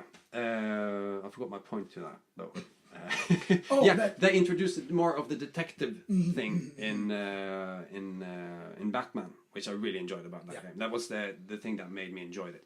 Right. Because it was... Well, it's a Batman game. He's a detective, right? It's all good, yeah. So, I mean, on that note, I'm still hoping somebody is going to get a Superman game right. There were talk about Rocksteady doing a Superman game, but they're not. But, you talk about tailoring the game to the character. Yeah. Superman's hard because... He's too powerful. Well, I think it's more his scope, because you could make an amazing Superman game, make some contrived reason that Lex Luthor managed to shoot him up with kryptonite so his powers are reduced, so he can't fly between planets. Whatever you want to do, you can make Superman start small and get bigger, but like a sequel to a game where all the powers you got from the first game are quickly taken away from you in the second whatever game. reason, whatever MacGuffin you want to find out, this is why you can't continue as the god you were, right? Exactly. But if they could do that, you could even start with him in Smallville. Do Superboy. Make this like a Superman game. Yeah. But you do have to eventually have Superman not just flying over the planet, but maybe even going out. Like maybe you have that No Man's Sky where Superman can go from a building and just go poof and lift off and fly into space. Yeah, you need to make it that big. You need to make it that big. Because he can fucking travel distance. And I think the fun would be making it Superman as Superman becomes, peak level Superman. Because that would... Imagine if, you go up into space and you have to help the Green Lanterns fight Sinestro Corps. That's the game. It's just... It's like... It's set pieces where he needs to step in. Totally. Yeah. But still encapsulated in this open world. The rest of the game is just Clark Kent Sims style. No, God, no. Oh, they would so do that thing. A dating simulator where you never get the girl because you want Superman. Because you're not Superman. Stuff like that. But it would also, what I think would be, everybody talks about, Superman being too powerful. That would be the kind of coolness of that game, is becoming Superman in these, ever increasingly large things, and how he becomes the deciding factor. So the Green Lanterns would never have won this battle because Superman didn't sort of step up and basically up the game one more level, right? And then that's finished. And all of a sudden you find out Darkseid and Apocalypse is coming, and this is another level. Now you're not, but you get up to that point, because Superman gets a lot of crap for being too strong, but the amazing thing with Superman is that he only ever meets the threat he's against because he's constantly terrified of destroying everything if he lets loose. He doesn't. I mean, he's been trained his entire life with the Kents, to never let go. So I think that when he fights everybody, he only ever goes up to a point. He holds back constantly. But can raise to meet these ever increasing, borderline ludicrous. I mean, some of the Superman stories are just, he punches a hole in reality. It's like, okay, sure, man. Well, I'm not a Superman person. I love Superman. Yeah, I see about the shirt. Way more interesting than Batman. That's a discussion for another day. That's where the animosity comes, because the PlayStation, the Xbox, it's cool, man. I got no problems with that. But you can't say that Batman isn't. Well, Batman's crazy interesting. Batman is an amazing character, and I love him. But he's also, he gets to win because he's Batman, and it's like, he needs a win. He lost his parents. Come on, everybody lost their parents. Superman at least got new parents. Yeah, but he lost one of them. Yeah. Oh, one of them? Yeah. Oh, man, that is a big discussion. Because I used to be the same. I used to go, oh, yeah, Batman, Superman's boring. And then I started looking at it and be like, imagine, whatever. Yeah, I can see the point. That he has things that hasn't been touched upon that much that they really can go into. My ultimate Superman story would be somehow he gets sent off world. Basically, I want Planet Superman. But I don't want it to be that he gets depowered at all. I want him to get overpowered, and it doesn't matter. That he's meeting people that just beat him into submission using raw strength, the one thing that Superman should never be able to beat with. And he has to let go, and let go in a way that he never has and never can ever again, and whatever, escapes the situation. But then that Superman comes back to Earth, who has let go and has to somehow adapt to living so small again, right? That if he went anywhere close to that level against Metallo or Brainiac, it's genocide. Like it would be unfair. Yeah. And the conflict in him of trying to remember what it's like to be Superman and not, Kal-El on this distant planet. Yeah. That's an interesting story to me. Yeah, I want a Superman game. I really do. But I would take the Wolverine game before that ever comes. I would probably too. Yeah. It's just easier and it makes more sense. There's no doubt. Then you can, you have this timeline. Did you ever play was it Wolverine Origins? They had a great game. That was such a good game. It was repetitive, but goddamn it, man, you were Wolverine. Yeah, I didn't get to play it, but YouTube, I've seen many different top 10 lists where they this is actually a really good game. It's a proper... Especially when it comes to it was licensed from a movie. And the movie is shit. And the story in that movie is so much cooler. Like, you look at this game and be like, why didn't you do this? You have all your voice, you have everybody here doing the same thing, but... It was an R rating. Oh, yeah. And then they digitally removed the blood from everything so that it got a PG. Yeah. I think the French version of the Blu-ray, you can get... well, that was like uncensored. The Wolverine, right? When the movie version was PG and then they released the R cut. That's true. The second one they got, with blood. Yeah. And like a lot of blood. I mean, it's not Old Man Logan, but it's way more what happens when the Wolverine meets a bunch of ninjas. Wolverine kills a bunch of ninjas. Yep.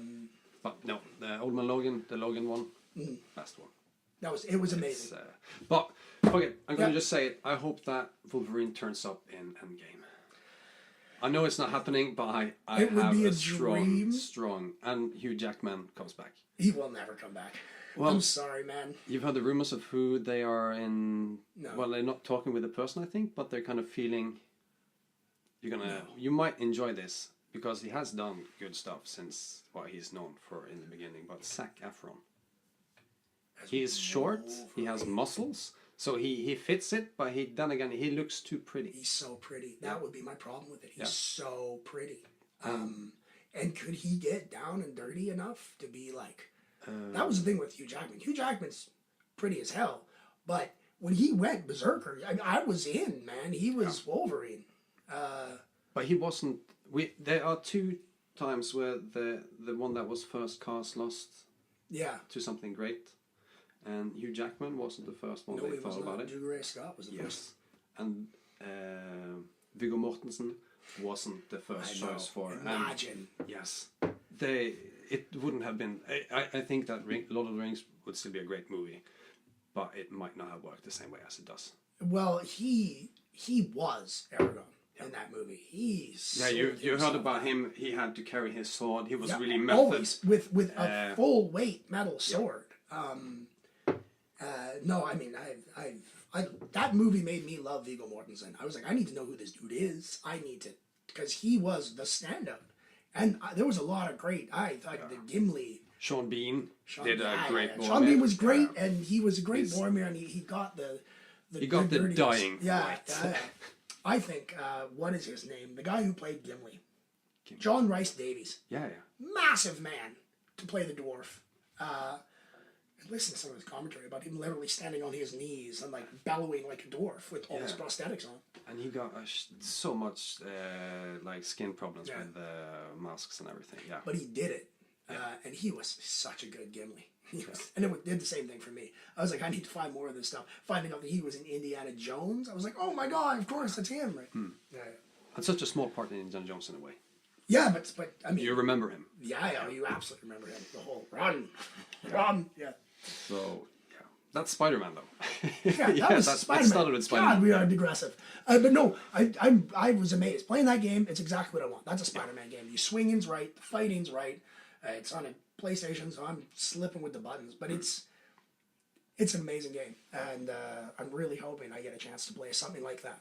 Yeah, you can, once I buy a PlayStation 5, you can probably borrow my PlayStation 4. I will. In 2021 or something. Probably be on my Xbox Square or whatever the hell it's going to be at this point. Well, they say that the next console generation is probably going to be the last. After that, it's going to go the Netflix. Streaming. Yeah, streaming. Every game is going to be streamed. It's going to be so disappointing, though.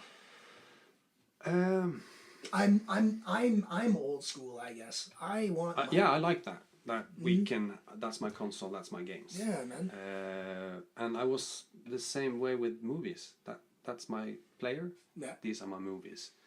But I've realized I don't play many of my movies. I use Netflix. I use Viaplay. It's HBO. Absolutely. I was an early adopter of torrents. Yeah. And all of that stuff. So for me, digital was the greatest thing ever. Yeah. But at the same time, I will go to the store and be like, oh my god, the full complete Star Wars for like...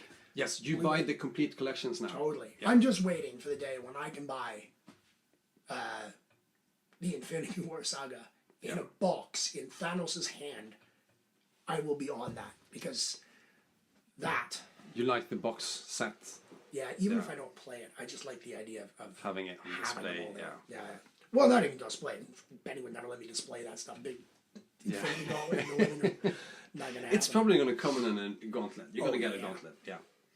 Oh yeah, and it's going to be like, I don't know, top will open and you'll have all the discs like in the... I don't know. Yeah. Be a lot of cool stuff. But yeah, Spider-Man, I totally think that was a good one for you guys to have. I wish I'd had it. Oh, it's coming. It's coming. In the future, everything is going to be one platform. Yeah. And we're all going to be connected to the same computer, synchronized. Yeah. My thought is going to be your thoughts. Everything is one. Yay! I've also written down the Odyssey, but we touched upon that. Yep. Great game. Red Dead Redemption 2, we've touched upon that. Oh, but... we're going to touch more on it. Okay, yeah. Cool. But then at the end of the year, I started playing a game called Dead Cells. That is like a 2D adventure, Metroid I've heard. Type of game that has many of the same things in it that I enjoy about Dark Souls and Bloodborne, but in a much quicker pace. Right on. It's you can play for an hour and then you die and then you start again, or you can just leave it and come back the next day. You can do 20 minutes, die and come back. You always start at the same place when you die, and you have to progress through the different levels. you have different ways you can go. Yeah. I believe, and you can upgrade. So that certain upgrades you get when you die, you get them back. But every weapon, everything you need to pick up as you progress through the game. Yeah. I can show you one day. Yeah.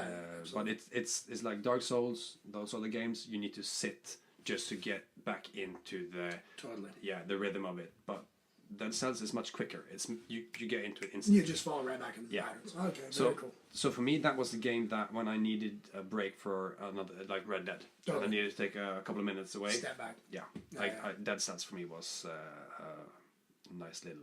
Yeah, that's the Horizon series for me. Play it, like, get burned out, sit down behind the wheel of a car and drive for 20 minutes and be like, oh, okay, I've flushed my brain, I'm all good. Yeah. But then I also bought The Surge. That's been out for a while, though. Yeah, 3 years. Yeah. I've kept looking at it because. Yeah. But it came out when I didn't really play those type of games. Yeah, of course, right. So because it's a Blood Souls. Type thing, right? But easier to get into, shorter. Yeah. The reason you take a lot of time playing it is because they don't really give you any waypoints. You can't look at a map. You will find maps on the walls at certain places where you need to look at it and maybe try to plot a path. Plot a path, yeah. Or just kind of run and try and remember. Right on. So that's why it takes time, because you're going to get lost. Mm-hmm. Then you're going to kill more, you get more of the tech. Yeah, because this thing is you like jack tech off the bad guys. Yeah. Right? Yeah. And you need to take off limbs to get that blueprint, so you can later build that armor and you can upgrade it. The same with the weapons. Some you actually find, but if you take off their right arm, they might lose their weapon. But it isn't as the weapons you get in that game it's not close to the many weapons you get in really Dark Souls and Blood. Yeah, but there's so many systems of different weapons and yeah. So those are the last two games. Those are your two big ones, eh? Yeah. Yeah, no, The Surge in the end piqued me. My interest. I've seen it, looked at it for many years. It's been on sale many times, but because I heard it was Blood Souls, Dark, whatever. I could never quite take the jump because I've never played those games. I tried Dark Souls 2 for a tiny bit, and it just I knew I wasn't the target. But it looks fun. Like it looks like something at some point I'll find for like nothing, and maybe I'll get it. I thought it was a January sale, like 87 or something. Like that, yeah. Perfect price for a game you might not enjoy. Yeah, exactly. And I'm willing to do that. I'll pay just like piddlings. Yeah, I'll try this for this price. That's fine. Or I'll buy Skyrim on every single different way it's possibly been released. Yeah, I have it. I have on the PlayStation 3, PlayStation 4. Yeah. Haven't finished them on either. I completed the story the first time through. I get overwhelmed at a certain point. It's like, it's too much. You just want to put down the controller and play something. Play something linear and straight and simple. Yeah. I know, absolutely. Somebody just guiding you through the whole experience. My first experience with Skyrim was hilarious because I played through the game and, however hundreds of hours I spent on it. But I'd gotten to the point where my tactic, I was dual wielding, was I had so much stamina, I would just walk up and power attack everything and they would die. And I did it to Alduin on the final boss and it just became silly. How many times have you started in a new game in Skyrim? In Skyrim? Yeah. Literally more than I can count. Yeah. I've done the same, but I always end up Sneak archer? Yeah.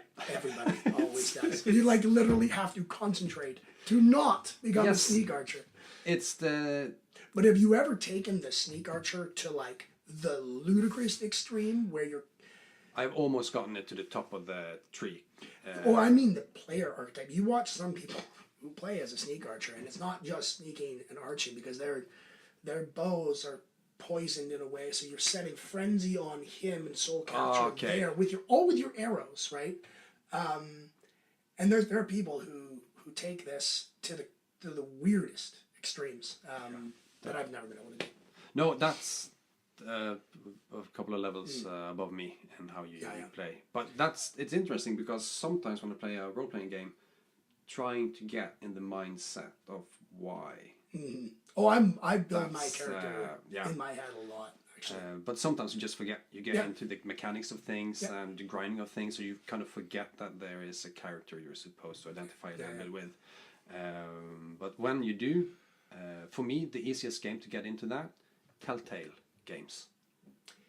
That we lost in 2018. Third of the way through the first Walking Dead and loved it. Put it down for I can't remember what reason. Have not picked up a Telltale since. No. I even have Tales from the Borderlands, which I love the Borderlands series, and I've heard that's a great game in that arena. Never touched it. I would recommend playing all of them. Yeah. Well, maybe not the old ones. I haven't done Back to the Future, Jurassic Park, which I began with. But I've done the first season of The Walking Dead. I have the second season. I kind of stopped with The Walking Dead because I wasn't really into the show at that time either. But what really got me into Telltale's style of games, sorry, The Wolf Among Us. I heard. Holy shit, I played it 4 or 5 times. Wow. Yeah, twice on PlayStation 3, once on PlayStation 4. 5 times. Once on my mom's iPad during Christmas when I didn't have anything else to do. And I had a trip to Spain and France with a lot of car travel where I just sat on my phone and played it. Yeah. And it's still great. You get the noir, the detective feeling of it. You have the fairy tales that you know from childhood with Snow White and Rapunzel. All of this is just it's perfect. It looks. I've seen it, heard of it, and it does look crazy. And then I get into the character because you're playing the Big B wolf, as they call him, which is like the big bad wolf. Yeah. And he's always looked upon as the big bad wolf, but he is also the lawman. Yeah. But he loses his temper. You kind of identify with being misunderstood as a bad guy, but you're not really a bad guy. They misunderstood that there's always trouble around you. But yes, that's because I'm the lawman. But then you kind of misunderstand why I'm trying to. Okay, cool. Right but on. You can also go in the extremes of it and choose to be a horrible lawman. Right on. You can be kind of harsh and bad. Always with a heart, never kind of straight. Yeah, you're never straight evil. It's just you're. Yeah, but you can go to the dark side of the character. Cool. But the best of them, well, okay, 2. Game of Thrones. They had 1 season of Game of Thrones. Was it good? It was brilliant. You play a different family. They reference it maybe in the show. Yeah. Characters from the show turns up in the game. Of course. With the voice actors, I believe. Oh, right on. So you just get more Game of Thrones. So while you wait for the last season, I would recommend just kind of. Cool. Maybe I'll track that down then and actually try that out because should be cheap now. It shouldn't be. Cheap now. All right. And then the Batman. They have 2 seasons of Batman. I heard it's really, really good. Yeah. I haven't played the last one because I know that it's going to be the last. I'm not going to get any more of that after that. No. And I'm already kind of feeling I haven't processed the loss of not getting a second season of The Wolf Among Us. You waited for so many years. One, right? Yes, and it leaves you wanting more. Telltale's dead, isn't it? Yes. They got to finish the Walking Dead thing. And they just teased that The Wolf Among Us Season 2 is under production. The voice actors, everything I think was already done. But once they shut down and rumors started coming out, it was like 3 people working on that game. Some shit like that. It wasn't. They didn't put a lot of resources into it. Ah, brutal. So it was supposed to come out last year, but that's sad. Yeah. That's sad when a good series pays the price of. They were just extending themselves too far. I think they had too many licenses, and the way they had to run it is that everybody should buy the episodes or the season pass as they came. Yeah. But some people, they waited until everything was done and then they bought it. But the way they needed to make money is that they needed to have it.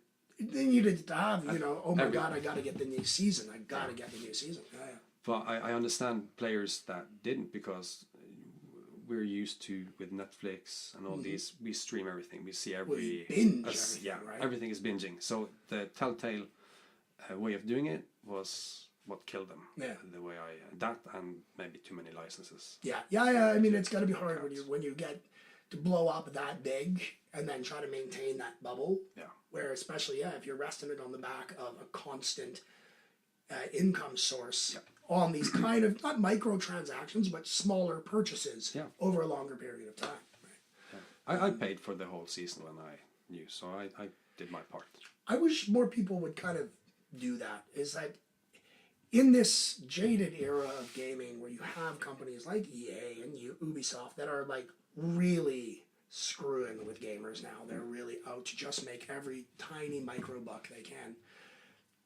But you then have really good games and really good studios that they need your money.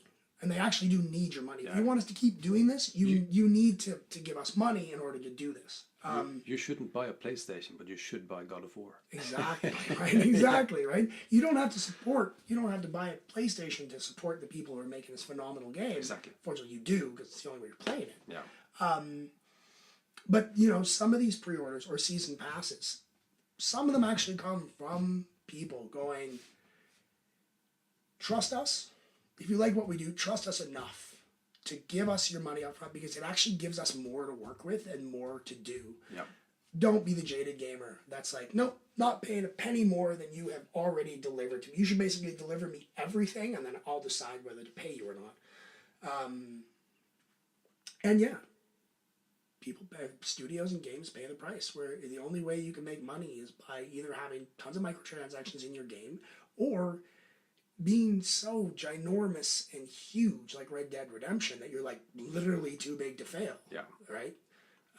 But they have like two like IPAs. Yeah. GTA, Red Dead. Yeah. Bully they have, but they haven't really made a second one. But there are rumors saying that that's maybe the next thing coming. So they every 6 or 8 years they drop a new game. Yeah. So people are starving for it. Totally, but that's the way to do it. I'm sorry, take your time, make these games right. If you're gonna rely on massive blockbuster games, then you cannot Call of Duty it. You can't. Exactly. Call of Duty, Assassin's Creed, once a year. And it's just too diluted much. to water, yeah. right? But like you say, every time a GTA game comes out, or Red Dead Redemption, I mean, the hype for Red Dead 2 started 4 years ago. Yeah, they showed a little clip. I think they literally just said Red Dead Redemption 2, and then they showed silhouettes of 4 different people. And didn't even say it. People already inferred, oh my, there's going to be an online section to this. I still think you should be able to like have people jump in your game and take control of one of the gang members. So have them be Micah, have them be whoever you want. Just as a little tiny thing so they can play with you in the story. Yeah. But that would... Yeah, they could do everything except the dialogue. The cutscenes have to stay the same. And it would have to, you'd have to, let's say the scripted scene is with Micah, Lenny, and whatever. They could be Patterson or whatever. It would just be somebody else. Or you could just have other gang members that were there, because it's sort of hard to believe that the only people in this gang were like the big names. Right? But whatever. That would be... But, I mean, as we saw with Fallout 76, multiplayer, the single player does not always do. No, but didn't you feel that you wanted it to be a multiplayer when you played the Fallout 3 and 4? I always wanted Bethesda games to have a multiplayer component, but not like that. Did you play it? No. I was so excited for it. And then, I think it was about 2 months before I launched, I went, I'm going to reserve judgment now. I was thinking of pre-order and everything. But it was like, have you just turned Fallout into a survival game? Because that I'm not down for. The whole point of Fallout was that all of that was optional. Well, I would say that you could make it into a survival game. You could. You have the base building in the fourth one. Which I just never did. I'd spent some time with it, but then it's like, okay, this is just wasting my things I want to make into weapons instead. Exactly. I was a lone wanderer. That's always been my Fallout thing. As I moved from town to town, I have no set home. Just the base was like, nah, fuck it. Not even the dog. Oh, of course I had dog meat. Come on. Yeah. You always take dog meat as your companion. Yeah.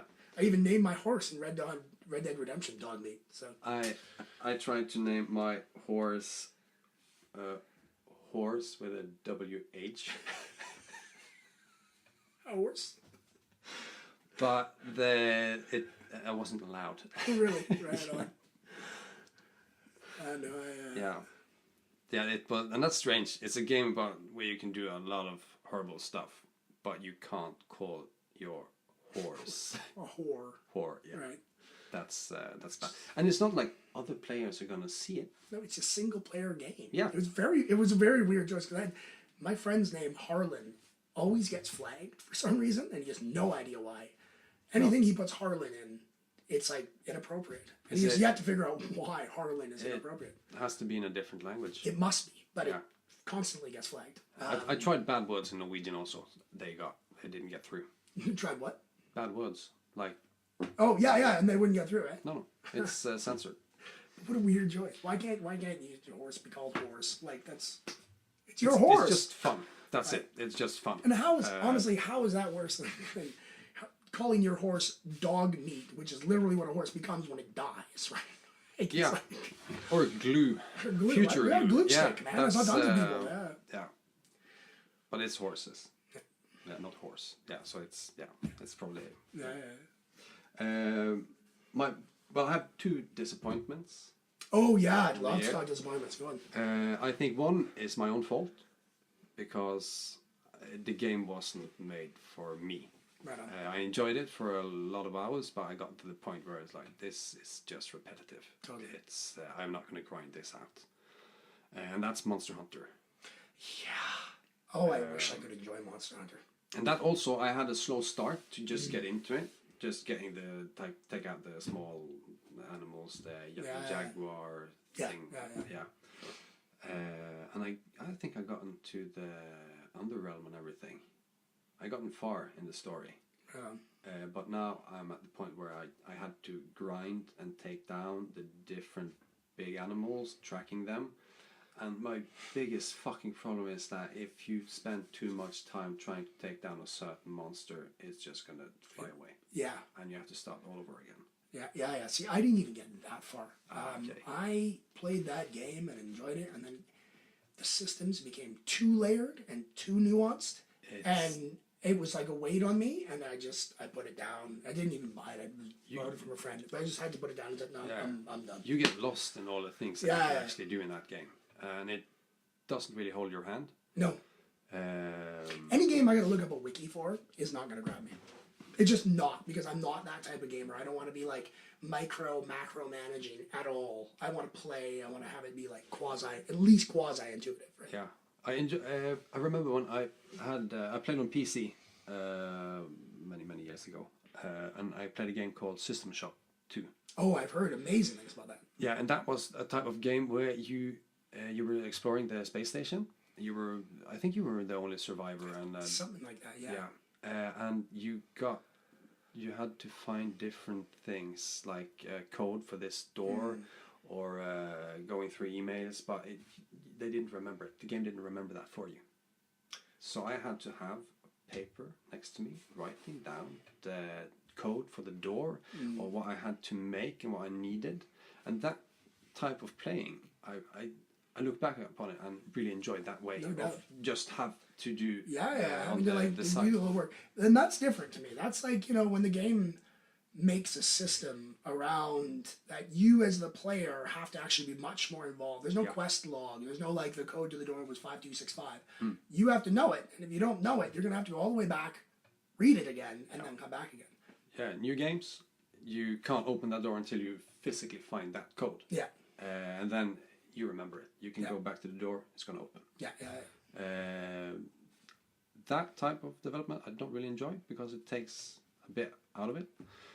But like I said with the Burnout, you have to go all the way back to that point where you started the race, and the point of the race was driving to the other side of the map.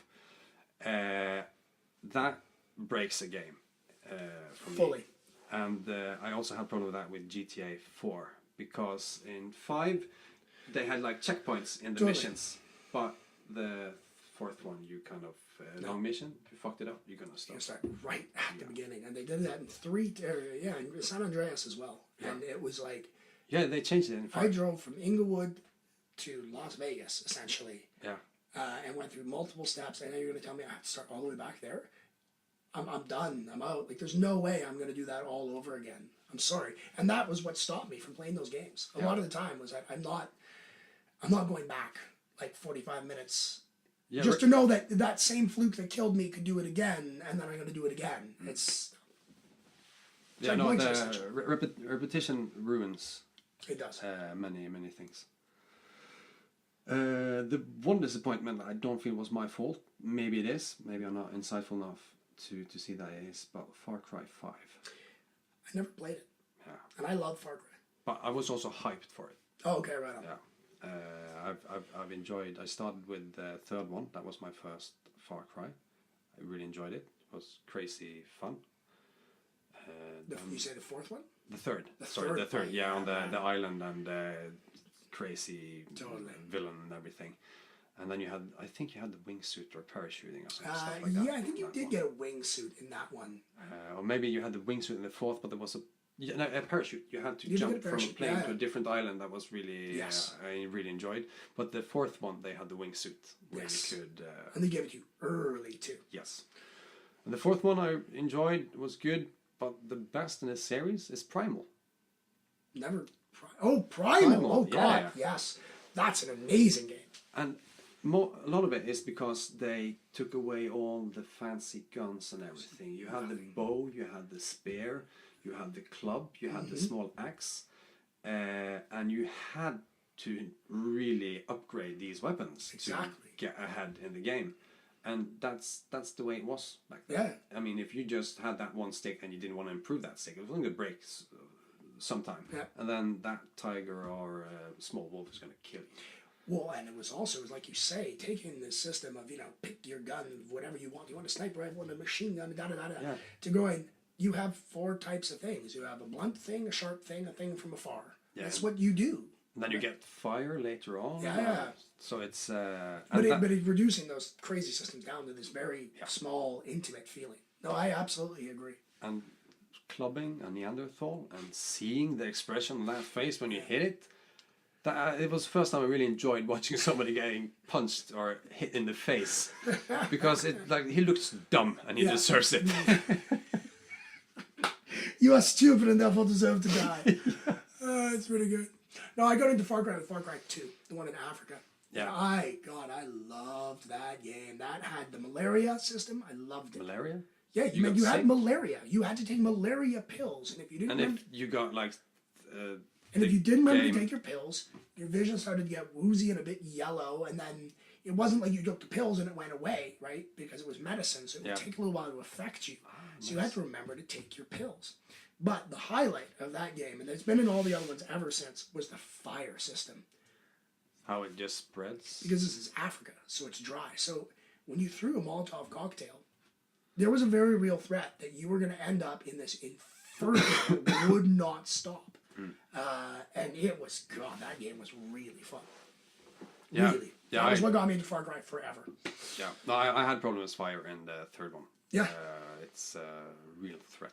It's a real threat. So imagine you're in the savannah, right? And it was so much fun. But the way of with the pills, introducing that also as an aspect of gaming, I really enjoy it. And the first game I had that I experienced that type of gameplay was in Metro, the second one in the I series. tried to play that game. That was too dense. It is, and it's dark. It's not really pleasant No, it's really anywhere. slow. And once you get plotty. on the surface, it doesn't improve because it's even more horrible Yeah. to go around. Started But- even reading the books of that, actually. Is it good? It's so Russian that it's like, because I'm guessing it's translated, but the way that it's translated, I don't know that type of conversation in a way. So It's it's like Dostoevsky wrote. literally like Dostoevsky, like he wrote a science fiction book. So it's got this weird, like the language is so like heavy and intense that it was really hard. And even the storytelling, even like the battles, the pitch battles are like interspersed with how this Artem's mind is crumbling and he doesn't know what's real anymore. And it's like, Jesus. Yes, they Christ, touched upon that Yeah. in the second game. I didn't play the first, so I don't really know. But there are some kind of aliens or dark creatures, and he is linked to it in some way. Somehow, yeah. I'm sorry to say, I did not pay that much attention to the story. Hey man, if the gunplay and the gameplay got you, that's all you need to But do. once you were in the surface, you had to put on the gas mask. Yeah, and wipe it. Wipe it. But Craziness, man. yeah, but not only that, the filter.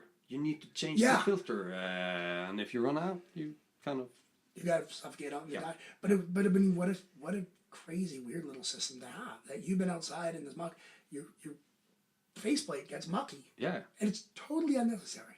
You didn't have to have that in any way, and yet that small motion of having to wipe off your visor, it just brings you further into the game. Another hook, right? Yeah. No, and it's stuff like that makes gaming for me. That's why Red Dead Redemption was so good for me, because there's like, they have so many hooks, but like crazy amounts. That game is nuts. I loved it. You should. I hope you get to finish. Oh, I will finish it. Well, I got some gaming disappointments. My really, really big gaming disappointment was Battlefield 5. I mean, I gave up on Fallout 76 pretty early. Some of the other disappointments with the game, I didn't really, they weren't that big for me. But Battlefield, I love Battlefield. Battlefield 1 was beautiful and stunning. I felt it lost a little bit of the like vehicular, and then Battlefield 5 came and they just gutted my favorite series in the world by having most of your multiplayer maps. There's no vehicles. On the multiplayer? On the multiplayer maps, or like weird stuff where you start the mission, and if you're the Axis against the Allies can literally bomb all of your tanks right at the beginning of the game.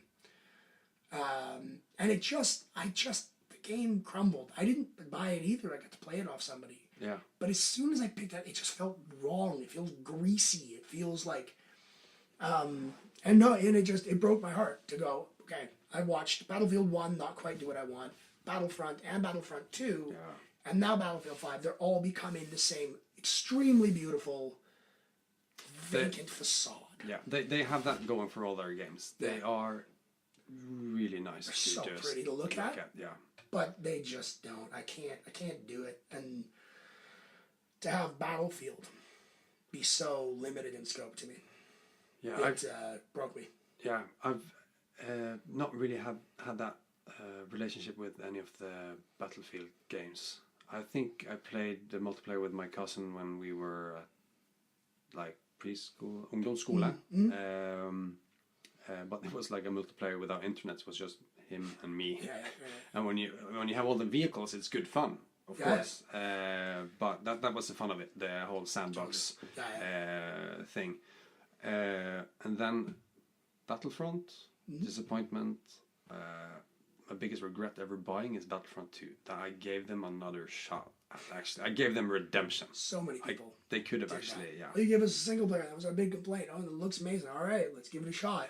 But maybe they are actually having problems now, because all their games they look pretty, but they're kind of. EA is going to struggle a lot now. Now that they've had all their big marquees have kind of crumpled.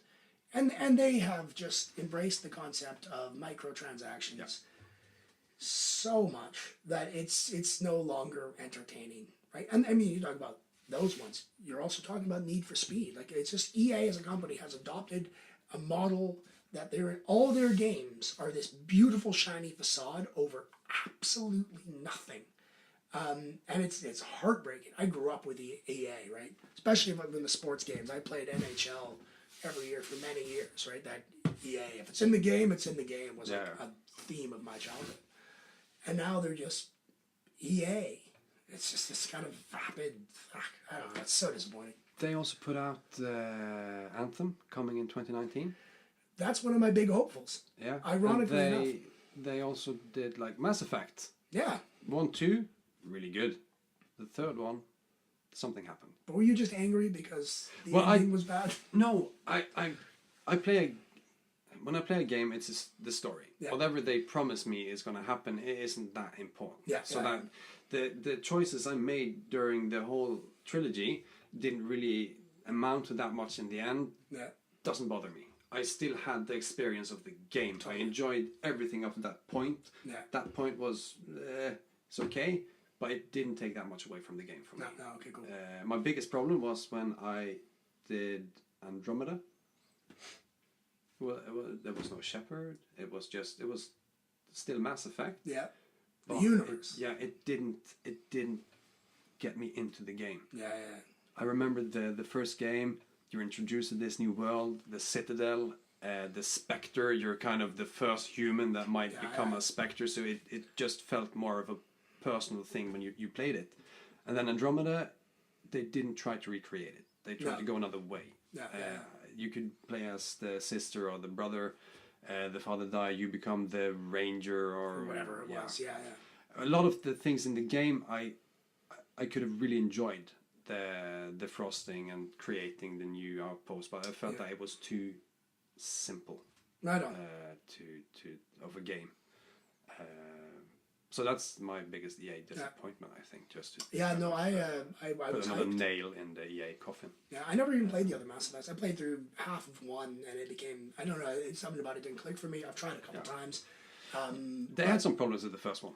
And I probably should have given it more. I know it's not true. I tried 2 as well because I got the whole EA or a whole Mass Effect package through, I think, Games with Gold or something. I don't know what it was. They streamline it more. The first one, there was too much weapons, too much things to pick up. The second one, I don't think you get that, and you maybe have 2 pistols, 2 shotguns. It wasn't as many different weapons. And then the third one, they kind of really went down on that. That's what I heard. But it didn't hurt the game. No, I think the game, a lot of fanboys were pissed off because it didn't end the way they wanted. But, I mean... Yeah, but that's it. You read a book, you're not gonna... That's what I mean. Somebody else wrote this. People talking about they're gonna sue EA? Like, what the hell are you talking about? You don't get to be like, no, you wrote your own story wrong. Yeah. It's like being a little petulant child who doesn't like the way their movie ends, right? It's like, that's still the ending. You just got to choose between 3 different ones. Okay, you didn't like any of them? Well, I'm sorry, but that's not up to you. And they did more or less the same thing that No Man's Sky people did. They promised something that didn't deliver. So they had their point, but it was still a really good gaming experience. Playing it. It really was. But Anthem, Well, Anthem, that's my big hype for this new year. But I'm not going to order it. I'm going to wait and see. I'm going to wait like a good month in a way because...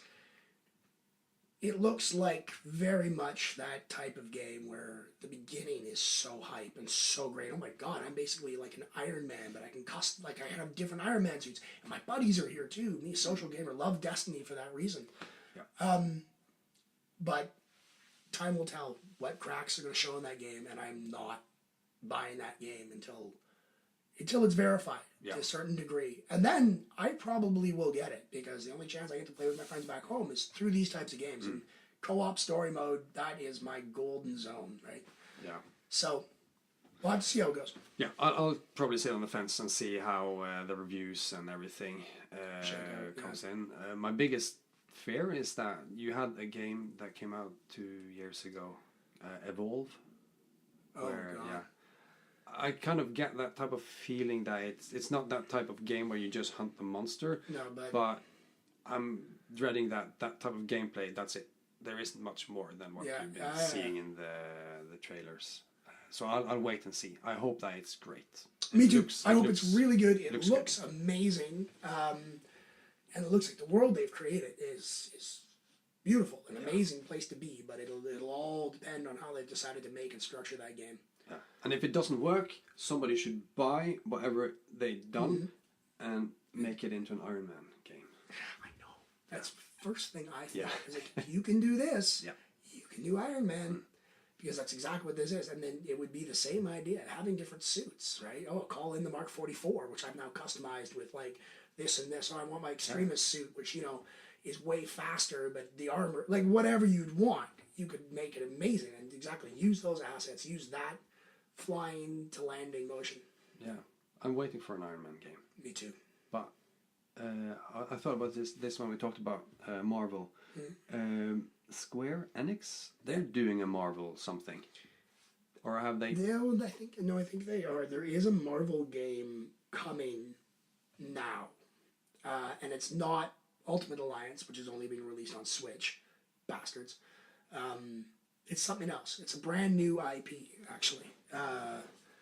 And awesome. Yeah. I mean, power to them. We need some good Marvel games. Yeah. You see the released footage? They're like. No, I've the one I think about. I think that it was the same year they teased the Final Fantasy remake, and they just had this. You didn't see any of the characters, but you got like I think Avengers, Marvel, or something, and then Square Enix. That's it. Well, there was a piece of footage. I don't know who was making the game or what happened, but it didn't get made. But it was a 3D brawler type thing with the Marvel license. Like a Smash. Like a Smash, Yeah. but like where you had the Hulk versus Iron Man, and the little clip that they showed was so good. They had it down pat. The Hulk was the Hulk. He was jumping off buildings and power slamming and throwing stuff. Iron Man was, flying. It was so well done. And that's the kind of, I talk about a Marvel open world game. That would be freaking amazing. Let me, but I would love it to be, of course, with other people. Like, I would love to have Multiplayer, a Hulk, and, there's my buddy Iron Man. And to actually, do the Avengers type thing. Where we're all doing your thing. Iron Man's scouting, and, oh, God, it'd be so good. There's so many potential for good Marvel games. Isn't the new Batman, the Arkham game, gonna be multiplayer? I didn't even know they were making a new Arkham game. I might have dreamt this, but it should be real. No, I think that they said that they were done with the Batman when they did Arkham Knight, but then I heard some rumors late last year that there is something brewing. Interesting. There is, and they're talking multiplayer. I don't think anything is confirmed, but if you can play different. You can't put Batman and Superman in the same game. I mean, you got that from. You could, but it would be. I don't know. It's like weird, man. We saw Dawn of Justice. Yeah. Batman he's kind of just he's there. Oh God. He can take down Superman, but he can't really do that much about Doomsday. Yeah. That was one of my favorite parts. Is that entire fight is Wonder Woman and Superman fighting Doomsday, and Batman trying not to die. Yeah. Literally, that is all he is doing is swinging between explosions, and it's. Yeah, and just the force of everything that happens on that island. No. Come on, his bones would have been liquefied. I mean, he's not cut out for that arena. Why they didn't put him in the bat plane or something, calling out strategy and make it a bit more yes, these two can go toe to toe. But Batman can't go toe-to-toe with Doomsday. Nope. Batman can't even stand in the same field where Doomsday is fighting because the force of the impact between him and Superman are going to put out... you want to get sciencey about it. It's stupid that Batman even fights in these arenas. But if they were to high five, the shockwave of the force would kind of just ruin every organ in Batman's body. Exactly, right. Yeah. But that's a whole... That's one of my issues, I guess, with Batman. It's why are you here? But Aquaman, just to... Oh, man. Have you seen it? No. Ah, okay. Me neither. No. No. The last DC movie I saw in the cinema was Justice League. And that just kind of, I'm just going to watch these at home from now on. But man. Talking about dropping. The DC has done such a poor job. Just horrible. And then they come out with something like Wonder Woman, which is one of my favorite superhero movies in ages. The No Man's Land scene. Yeah. They have many good things in there. Oh yeah, but that scene to me, that's a clinic on how you show a superhero discovery, literally a superhero origin of their powers. And she escalates the conflict more and more and more, goes from huddled with her bracers and the shield, trying to fend off them, to busting through buildings, and you know exactly where she is and how she's moved. That is my favorite fight scene ever. Man of Steel had my other ones. The yo-yos through the sky with Zod, and just the feeling of the fights in that, you finally felt. Man of Steel was good. Man of Steel was great. I loved Man of Steel. I thought that was the first time Superman has ever been put on screen where you felt like this was Superman. Yeah. The way people moved, the way the impacts work, it was 100%, man. I was on board with that movie. And then having him kill Zod at the end made sense to me. I didn't people bitch about that. The biggest disappointment of Man of Steel, Zod. Yeah? Yeah, I'm not saying that he didn't portray him in a bad way, but when you have an actor like Michael Shannon and you don't give him more to play upon. I mean, he could have been a bigger menace. He could have brought more intensity to a lot of the scenes he had. He didn't steal a scene from me in any way.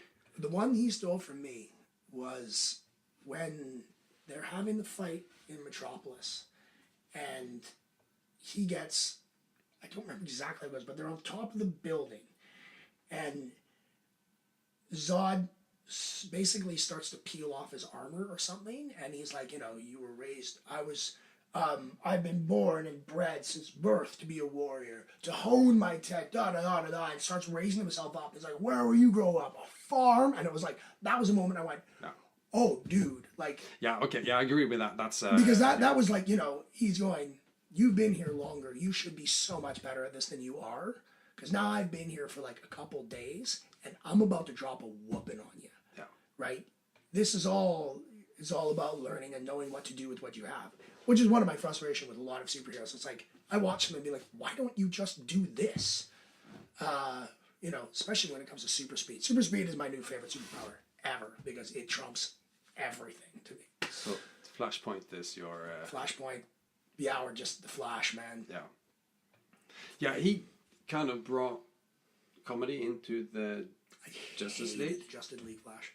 You did? Oh my god. I love-hate that character, because he had good points, but then he had like rubbish points. Okay, I'll give you that. I guess to me, it's that the whole thing with Barry Allen, to me, is that he's not a, you know, twitchy weirdo. He's like ridiculously sort of self-confident, and like he is the levity. He's just kind of, you know, he takes things as they come. So having him be like, I don't get along with people very well. Yeah. I was just like, no, come on, man. It's like, that was the Flash, right? Yeah. And also making him that young was a bit weird to me. Mind you, I'm a huge fan of the CW Flash. I think that... You watched the show? Oh, yeah, absolutely. I think that Flash is so well done. I've tried to get into the different television shows with the superhero. Arrow, Supergirl, and all those. Yeah, but Green Arrow I kind of got into, but I was more interested in everything that happened on the island. Yeah, yeah. Whatever he did when he was home, Couldn't care less. Didn't give a shit. Interesting. And I tried Titans, which is on Netflix now. Yep, I'm gonna start giving that a shot. I stopped 30 seconds in. Really? Yeah, and it's not. It was just there is this a girl. She's having a nightmare, and when she wakes up, she's screaming. But for me, when I just saw the face and the reaction to the waking up from the nightmare, it's like, oh, she's just kind of standing up in bed and screaming. There is no fear. There is just scream, and they filmed it. So that put me out off right away. Yeah. See, I watched the first episode until pretty much after the fuck Batman. Yeah. And what went from one of the things that I saw in the trailer to going, oh, give me a break. This is the stupidest thing I've ever seen. Why is Robin like killing people essentially? To realizing that, oh, this is a very different universe. This is a Dick Grayson who has escaped from Batman, right? And you can just tell in the way that he's fighting, the way that this is like he has not been taught respect. So it's like it made me go, who's the Batman? Who's the Batman that trained this Dick Grayson? Because this isn't a man who, you know, who values criminals' independence. I mean, this may even be a Batman like the Batman versus Superman Batman, where life, you die. If you're a criminal and you're going against me, I don't care anymore. I'm tired of this shit. Yeah. Which was part of my revelation about Batman versus Superman. I hated Batman killing people to begin with, and then I became more like, maybe this is just a Batman that is so done with people's shit. Yeah, I really enjoyed that.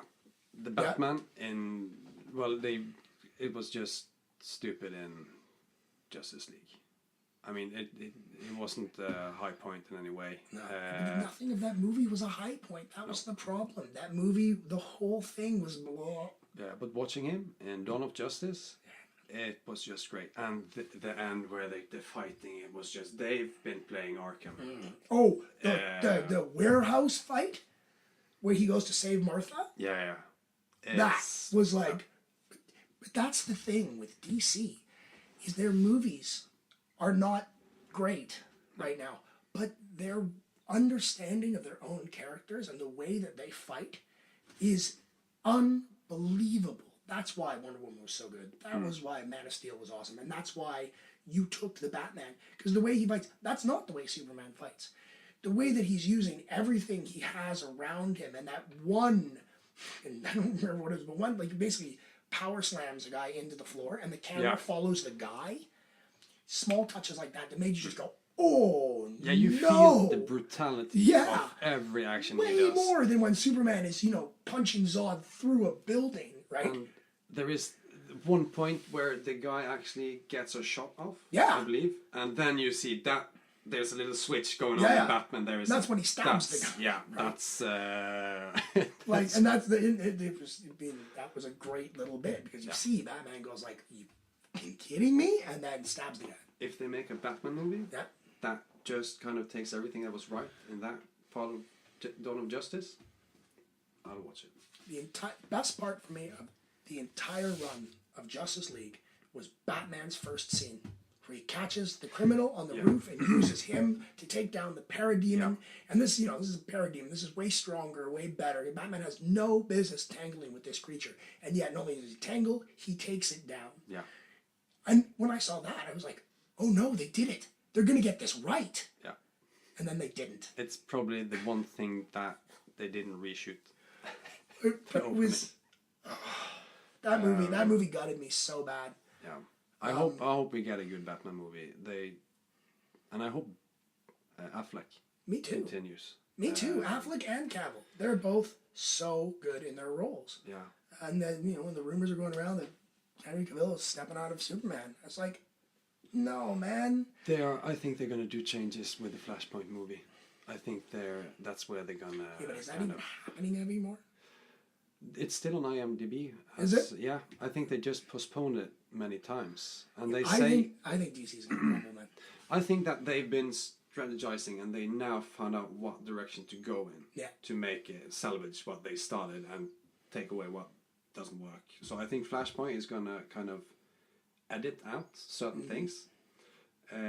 I dread that the Batman movie that Matt Reeves is doing is gonna have Affleck more as a narrator for the whole story, and it's just taken with a young Batman that they kind of. That's how they try to weave it. With the Flashpoint, so that it's changing a lot of time. Yeah. Okay. And then you can also change Superman if he's out. But I do enjoy him as Superman. I really like him. I thought he. I do not believe that he's going to be a great Geralt. Yeah, I don't. I got faith, man. He doesn't seem as hard and cut. Yeah, like Zac Efron, Wolverine, too pretty. Yeah. Cavill, too pretty. Absolutely. Too pretty and too affable. Too sort of friendly and good natured. That's why I thought he was really good for Superman. You have fucking Jaime Lannister. He looks like The Witcher. Oh, yeah. And I mean, but Nikolai Klaus, whatever his name is. Maybe too similar to what he's been doing already. Maybe, but he would be, let him go into the dirty and the hard and because I mean, Gerald Riviera is not a happy man. He's not a flippant. He's not a one-liner guy. He's the monster hunter who's been doing this for a long time, and he's he's tired of it. Yeah, good bathroom so badly.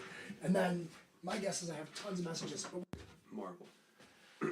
So you were saying earlier that you're a little tired with Marvel, but you mean more Disney.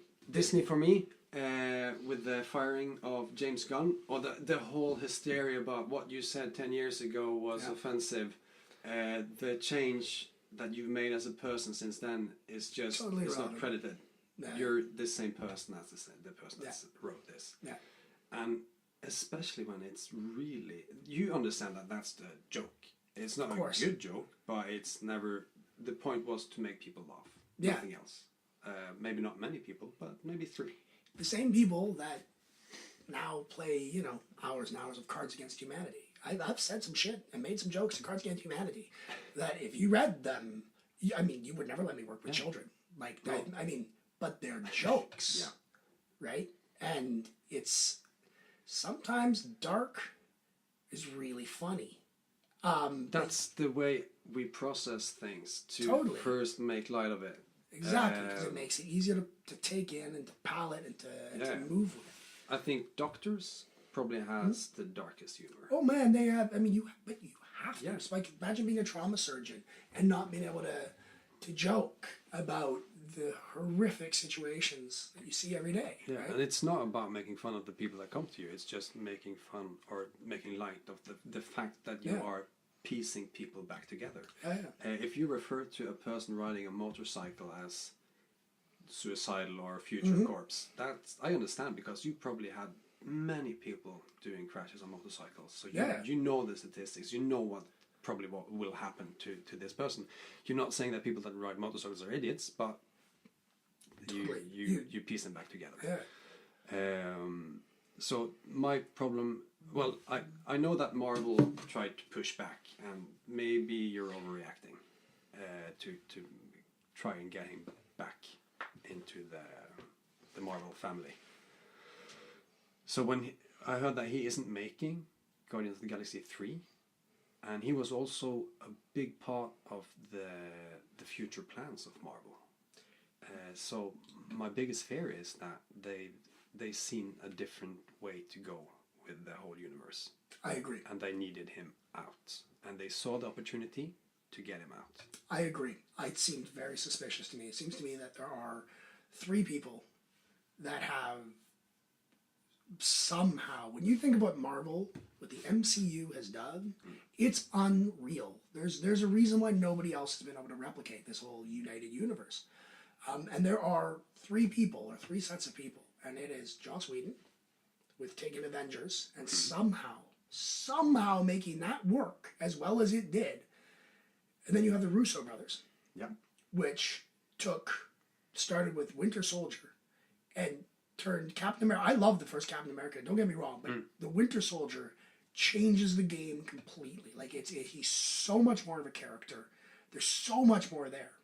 And then they, of course, went on to make more other things. And it was then James Gunn who took these people nobody had ever heard of, right? Which was such a blessing, I'm guessing, because he got to do exactly what he wanted. You had a bigger freedom to go wherever you wanted. And go completely outside. Even though this is a connected universe, it's not connected in any way. And he took... Not yet.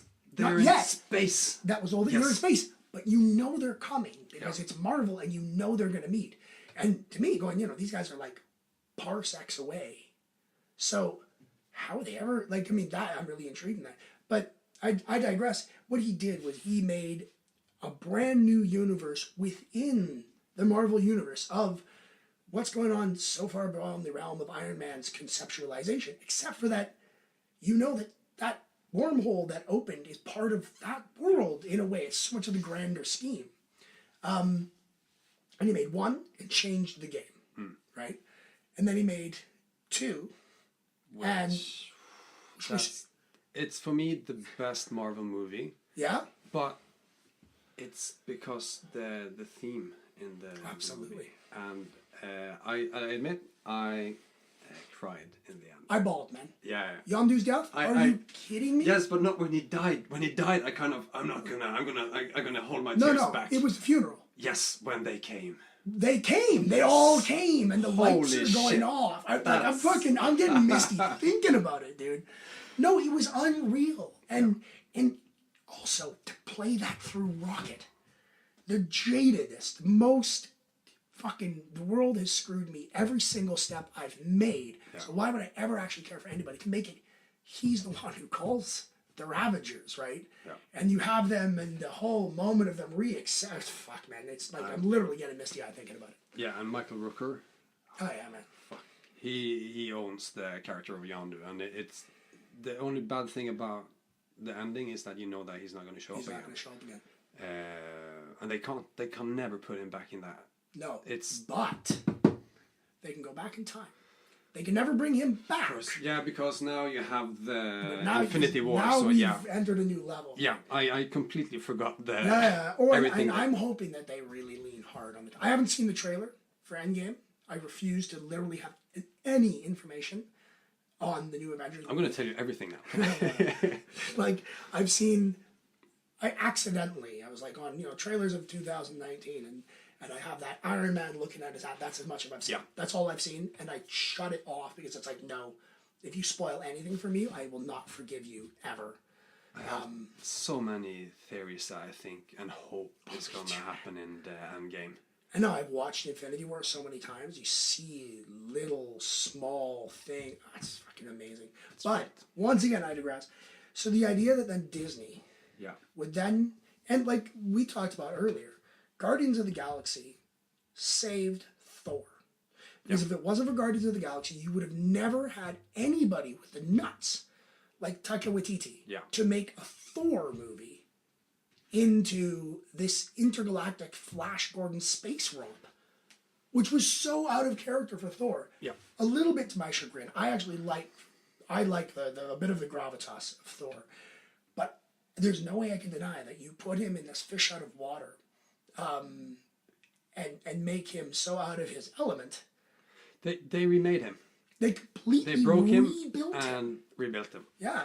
And they sowed a little bit of seeds in too with some of the jokes and the flippantness of him, right? I am more or less blank when it comes to Thor. There's small jokes like, you know, the flying the ship. You want me to take over? Which one of us can fly, right? Stuff like that. And there was moments. They called back in the "I'm not a doctor" in. Yeah. But then when Thor came, they completely rebuilt Thor, and I'm fully on board with the new Thor. I like him. And I thought that Infinity War they did it so well, where he's actually so broken mentally, but he's still Thor. He's still this big, lovable kind of like man-child in a way. So his processing is just like, well, I'm still alive. I must be alive for a reason, and it's got to be to kill Thanos. So I'm going to do what it takes to kill Thanos. That's what I'm here to do. Yeah, his one mission is his one mission is to kill Thanos. And that one scene between him and Rocket, once again, you're using Rocket as the foil. As, you know, Rocket's like, yeah, but what if you lose? Like, what if this doesn't work? This is Thanos. This guy seems like you don't mess with him. And you break, and there's, you know, Thor realizing that, you know, he's broken. Like, what is he going to do after this is done? One way or the other, whatever more have I got to lose, right? Yeah, and he gets him. Yeah. But the arc I'm really interested in Endgame, the Hulk. Why? There is a reason why they held back. He got broken by Thanos early in the movie. Yeah. And there is, I hope that they're gonna address that in the next movie. Okay. Hulk is my favorite Marvel character. I love him. And one of my biggest disappointments with the MCU is that they've skimmed the surface of greatness with the Hulk. And they just have never pulled it off. And I know that they can't make a movie about him because Universal's being assholes and whatever, but that in the first two movies, it's like they had all the pieces and just didn't want to use them. Because in Avengers 1, just the idea of showing the difference between that there's Hulk and there's Banner. When Banner lets the Hulk come out, right? And that Hulk smash. It's a great little interaction because it's really like, yes, this is the Hulk is now loose, right? But then in the second movie where they're starting to kind of show you that he has intelligence, once again, they don't put enough into it. They still never have him talk. That end bit when he's flying off in the Quinjet, even that could have been made into something so much more, where you could have like changed the game by saying something to Black Widow, right? Yeah. Like, oh, go away now, pretty lady, and so like turning it off. Anything, but instead they keep him as this mute monster. So then I find out Thor Ragnarok is a buddy film between Thor and Hulk, and I'm like, yes. And then I find out that basically it's Planet Hulk, because they don't have the rights to Planet Hulk, so they're going to do it this way. Excellent. Find out he talks. I'm even more happy. Then they turn him into a child. And it was the one thing I didn't want them to do with the Hulk, is to make him just a moron. And that was where Thor Ragnarok lost me. Everything was played for a gag. Everything. I didn't care that Asgard got destroyed at all. It was just like, yep, okay, and now this is the way we defeat Hela. Fine. Like, it literally had no impact on me. And this is Asgard. This is like one of the seat of power of the 9 realms, right? Yeah. Yeah, it didn't really... Didn't matter. No, but they sold it as something that was necessary. They did, but it felt like it should have been a weight. When you saw Asgard go down, you should have felt it. But because everything in that movie was played for a joke, it fell off. And the Hulk for me was not a travesty, but it was like, why do you make Hulk be able to talk, but don't make him like the Hulk? Because the Hulk is actually way more reflected. You think he's not a child. He's not like, friend, stay, like, no, leave me, pretty friend. Like, that's not the Hulk to me. But I think that's hopefully changing. What do you think has happened? Why do you think the Hulk won't come out? Because I have my ideas. Because it's the only time where he's actually met enemy that is actually stronger than him. That's not just stronger than him, but in any way. And he's coming off being, he's the code green. Yeah, he's been saving the saber and he's saving everything almost every time, but he never gets any credit for it, right? And then even at that scene, we have the Hulk, so it's like, okay, you're up, Hulk. Yeah. And so he goes in pissed off to do his thing. But I think that the element that they may be playing with here is also that he realizes he's being used as a weapon, right? Banner uses him as a weapon. Whenever Banner needs him, call the Hulk out, right? Because now I can call you out. Now I have control, right? And I know that you will give back the body afterwards. There's no vying for power anymore, right? So the Hulk has like been almost tamed by Banner. Yeah, their relationships is not really. It's not really what it used to be, right? And for whatever reason, I'd love to know why the Hulk has accepted this relationship. Because it used to be that only when the Hulk calmed down, involuntarily kind of would Banner come back. Or sometimes Banner, it was a flip, right? Where there was a long period where Banner got like a day a year to come out. And the rest of the time, he was the Hulk. But this was a Hulk who spoke, talked, walked. And in the comics, they focus more on the Hulk himself than Banner. Well, and that was... I think they've done a pretty good job of making sure that the Hulk is the Hulk. But I would like to see the Hulk out of combat with the Avengers. Like, that shawarma scene would have been made, at the end of the Avengers... If he were sitting eating... If it was just the Hulk. Yeah. The Hulk, you could have just shown the big green back, like Hulk. And it would have been, because it shows that the Hulk is the member of the team, right? Banner is an important member, but the Hulk is the one who fights alongside these people. And so, flipping it all back, I think that that's another part of this reason why he won't come out, is that he gets called forth and he gets just stomped by Thanos, right? Thanos just lets him play it out, realizes that the Hulk may be stronger than him, but he has no idea how to use the strength, right? And so Thanos just takes him apart. And it's such a beautiful, when you watch that, like, it's only like 10 seconds. But when Thanos turns it around and just beats down the Hulk, it's so efficient and beautiful. And it's like, the Hulk's never met that before. No.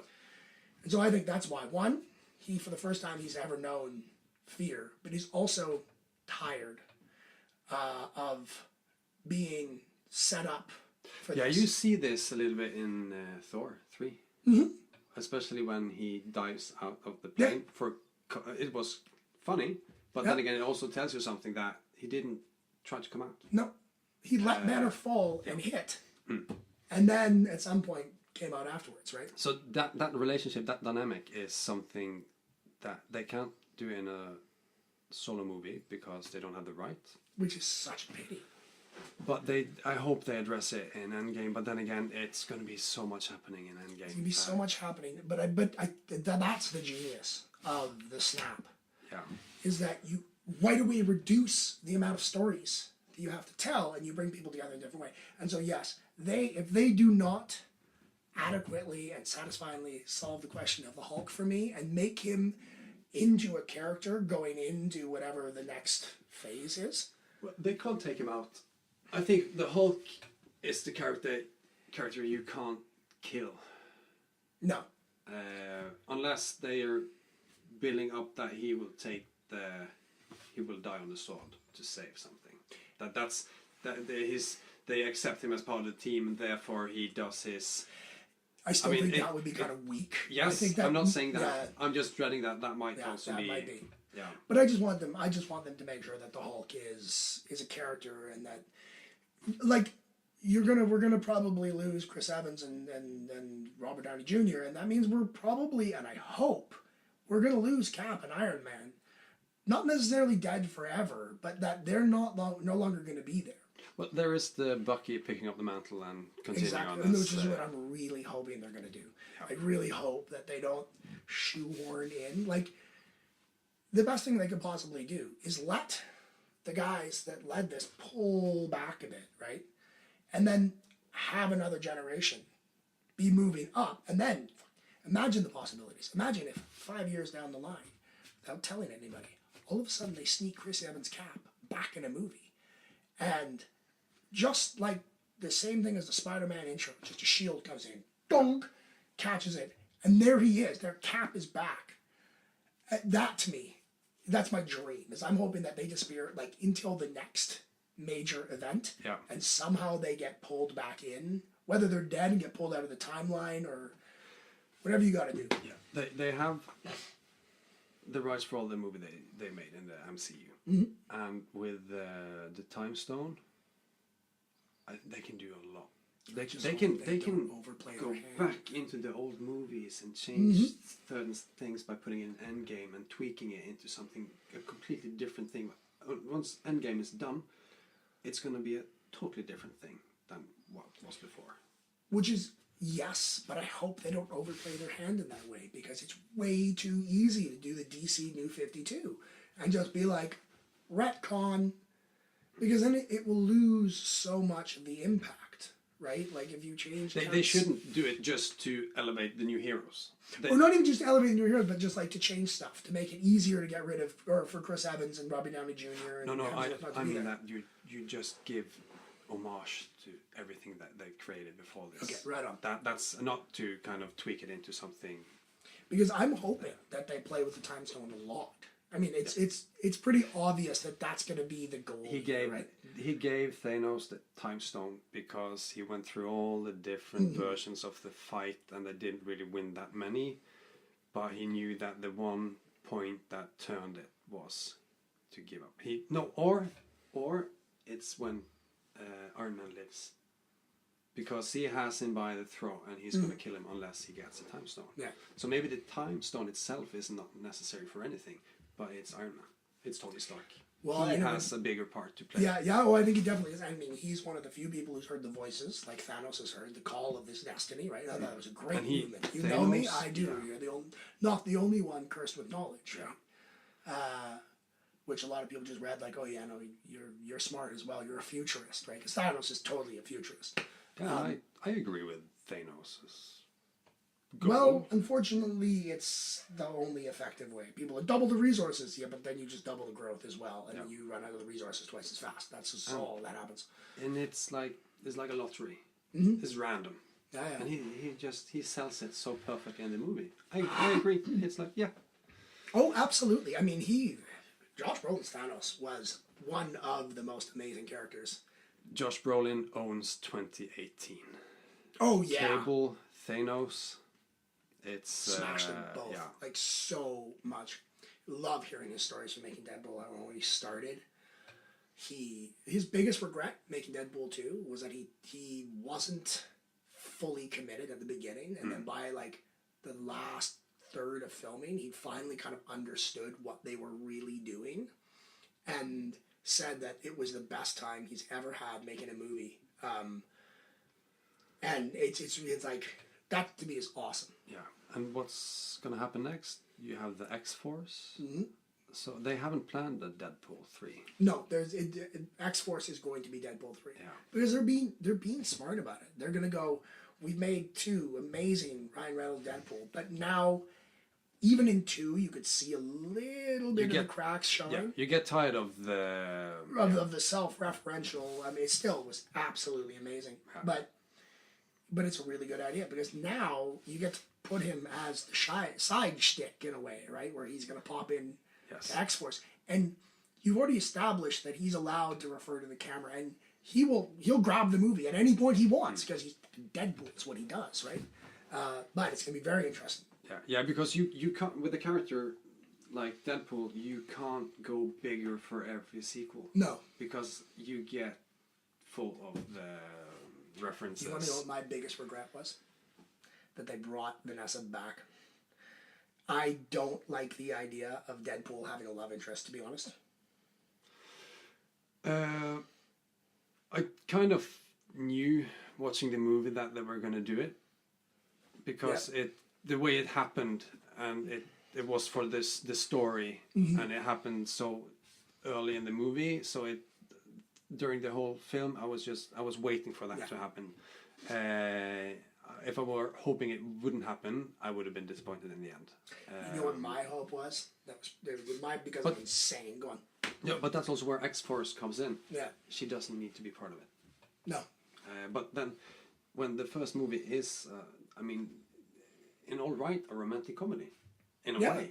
In every way, it's like, and they dropped it on Valentine's Day. Yeah. So they had to keep her alive, because she is the heart of his But character. I guess that's the thing, is what I like about reading my Deadpool is Deadpool is unhinged. Deadpool is the reason why he has multiple voices and sees through the fourth wall is that he's crazy. Like he's like his mind has been broken by the torture that he went through. And so that's why when they killed Vanessa, that's kind of what I was hoping, that he was going to go like way more twitchy. And then, you know, it was going to be that kid that was going to redeem him to a degree, and Cable was going to, whatever. Yeah. Well, I hope that they break him later on and then he goes crazy. That's always an option. I really hope. I will always dream forever and ever and ever and ever and ever that we will get to see Hugh Jackman's Wolverine and Deadpool together. You got it in a way when he has the first movie when she takes off the mask. But I need. And the rumors about Deadpool that he was maybe filming and he visited the set or something like that, and everybody was just waiting for a Wolverine popping up, or maybe even in Logan they wanted maybe Deadpool. But I hope that they do something together. I think Hugh Jackman has been expressing that he wouldn't Hugh Jackman mind returning to he's the opposite, as I've understood. He said, I'm done with Wolverine. Ryan Reynolds is like, please, please, please, please come back. You have to come back. And he's like, he literally pesters Hugh Jackman constantly, right? Yeah, he should. But it's all the question on whether this is a big game they're playing. Whether this is actually... Well, it's like McGregor and Mayweather talked about there might be a fight for 2 years before they actually fought, just to hype it up. So they talked about the fact that there would never be a fight. It's that type of like how Hugh Jackman, right? Mayweather, so there's no way I'm ever fighting him. It would have to be for 50 million. But all Hugh Jackman has to do, and the best possible thing is that if for whatever reason he shows up, and it even only has to be for like 20 minutes, but somehow Deadpool gets him in the yellow and black and blue, and Wolverine complains and bitches, and it's like are you kidding me, Wade? But it would be the best send off. Old Man Logan was an amazing send off to Wolverine, but we need one more from you, Hugh. We just need you to put on the suit. You've seen the end of the Wolverine, the alternate edition, where Yukio gives him a suitcase and he cracks it open and it's the mask and gloves. Of the yellow and the proper costume. I don't think I've seen it. Oh yeah, it's a deleted scene. They chose not to use it. It's right at the end where she says something like, like a warrior needs his armor. And she opens it up and there's the cowl and the gloves. And the fanboy in me. But they couldn't have gone with that scene, and then the next movie is Old Man Logan. No. But Old Man Logan, it came out of left field, right? Like, I mean, they made a choice. They went down in budget so that they can make that movie that way. They made that movie. Yeah. And I'd rather have people doing that than trying to make both. Yeah, I mean, if you try to make both, you try to make like a lighthearted Wolverine and Old Man Logan. And I think that everybody who made Old Man Logan, that was the movie they wanted to make. Patrick Stewart has expressed that he's like, I don't know if you saw that interview on the Graham Norton show. Yeah, he said, I'm also done now. Yeah, and he was. And he's actually, he's like, after hearing you say that, I think I think I'm making the call. I think.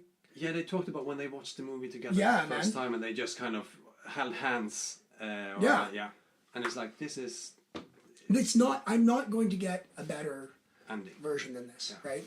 And power to them, because and Patrick Stewart is my Professor X forever and always, man. Yeah, and he's not part of the X-Men Phoenix that is coming this year. No, he maybe, I don't know, maybe he'll pop in briefly. But I have zero expectations or hope or for that thing, for that movie. Apocalypse was so bad and just The First Class, great. First Class, great. Great movie. Days of Future Past, yeah, I'll take it. It's good. And then Apocalypse was like, why? Yeah. Like, what possibly drove you to want to make this movie this way? It's like superhero movies for the Fantastic Four era. I like that they touch upon the Quicksilver is Magneto's kid, stuff like that, because there is a lineage that they have children, a lot of them, and it's like and he was Cable is the son of Cyclops. Yeah. So if they're gonna do the whole family reunion thing, go for it. I hope it. And Endgame is a perfect way to kind of just pick out the bad movies from X-Men, and then with the Disney Fox deal, Endgame, they should kind of just address the fact that now we can do a lot more. Well, that's what will be. I'm hoping that at the end of Endgame, there's some sort of allusion to the fact that all of a sudden these other universes have become, like, somebody starts mentioning mutants, and it's like, what's a mutant? Yeah. Even just that line, and all of a sudden you're like, oh wow, here it goes. It's in one of the issues of Old Man Logan where he meets the X-Men in a different universe. Reality. No, doesn't he meet, because at the time of that Old Man Logan, the X-Men, the young X-Men have come back. Yeah, he's dead in the universe he returns to. Yeah, because they had a big Death of Wolverine thing, and killed him off. He's back now. Yeah. He was melted in adamantium. Yeah, he lost his healing factor. It was pretty cool run. He lost his whole healing factor, finally going after Cornelius, took him down, and died on the roof, coated in adamantium. Yeah. And then somebody stole the statue. Well, I think we've been through games, movies. We both look forward to Anthem, but we're going to sit and wait. For sure. I'm looking forward to the next From Software game, though. What's From Software?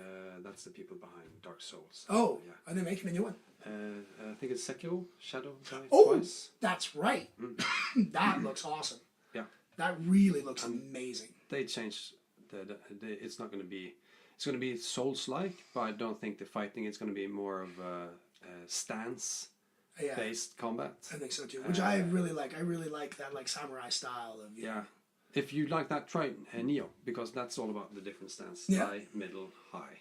I know. So quick, normal, heavy. Yeah, I was going to say, one of the games this year that I wish I'd played, but didn't, was Soul Calibur. I've loved the Soul Calibur games for ages.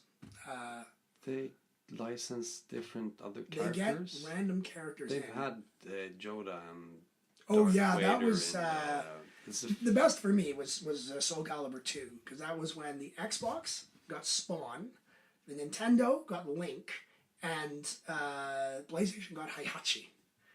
Yeah, that's right. And all three of those characters were so different, and Spawn was my main. Like, I was such a badass with Spawn. But yeah, they've got Star Wars characters, and then they had Ezio in the last one, and now, now they have what's his name? Geralt from The Witcher. The Witcher? Yeah, man. With spells and everything. I can see it. Apparently it works really well, and is one of the great characters to play as. So I really wish I'd played that, because I loved those games. Yeah, that went below my radar. Totally. We talked about the versus fighting, and it peaked for me in Tekken. Yeah. I played Bloody Roar on PlayStation 2. That I really enjoyed. That game was crazy, though. The first one, I think I tried getting my hands on the second one, but it was hard to get in Norway. I think it was only one I played.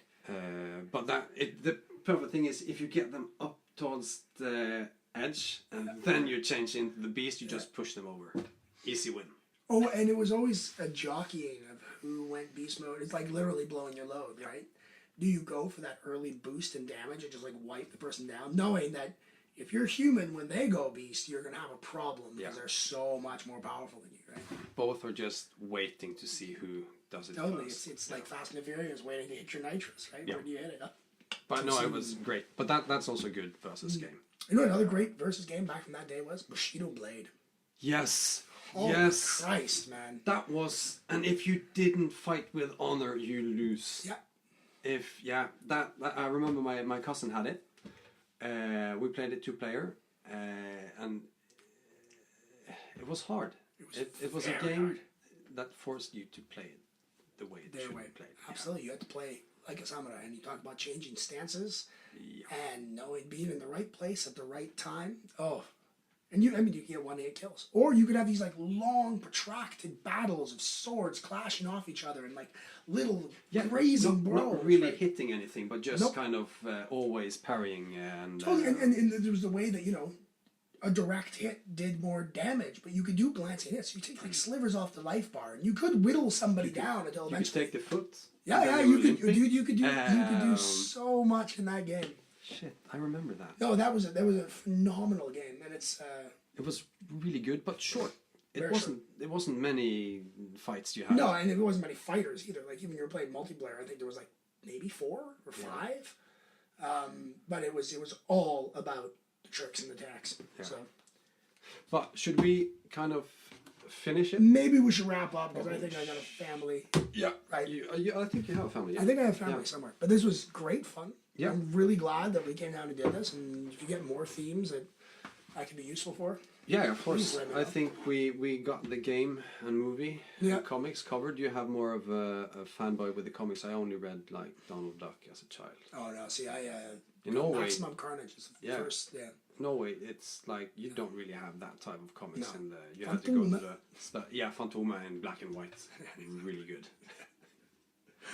Yeah, no, but my comic love is absolutely blossomed in the last 12 years or something. I went back to it last year. Yeah, then it was when I started realizing that these books have such good stories. Yeah. It's it began with just the first story of Old Man Logan, which I think I bought after I saw the movie. Yeah. And just got something very different than the movie. Yeah. But and when you read that, I'm glad the movie is the movie, and I'm glad that I read it after the movie, because if I had that going into Old Man Logan in the cinema and just where is the Hulk and everybody, I would have been disappointed. You knew.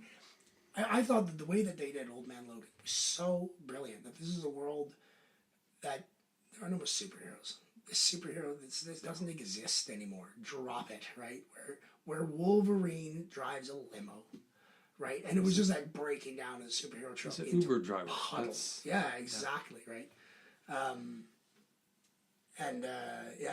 movie was so good.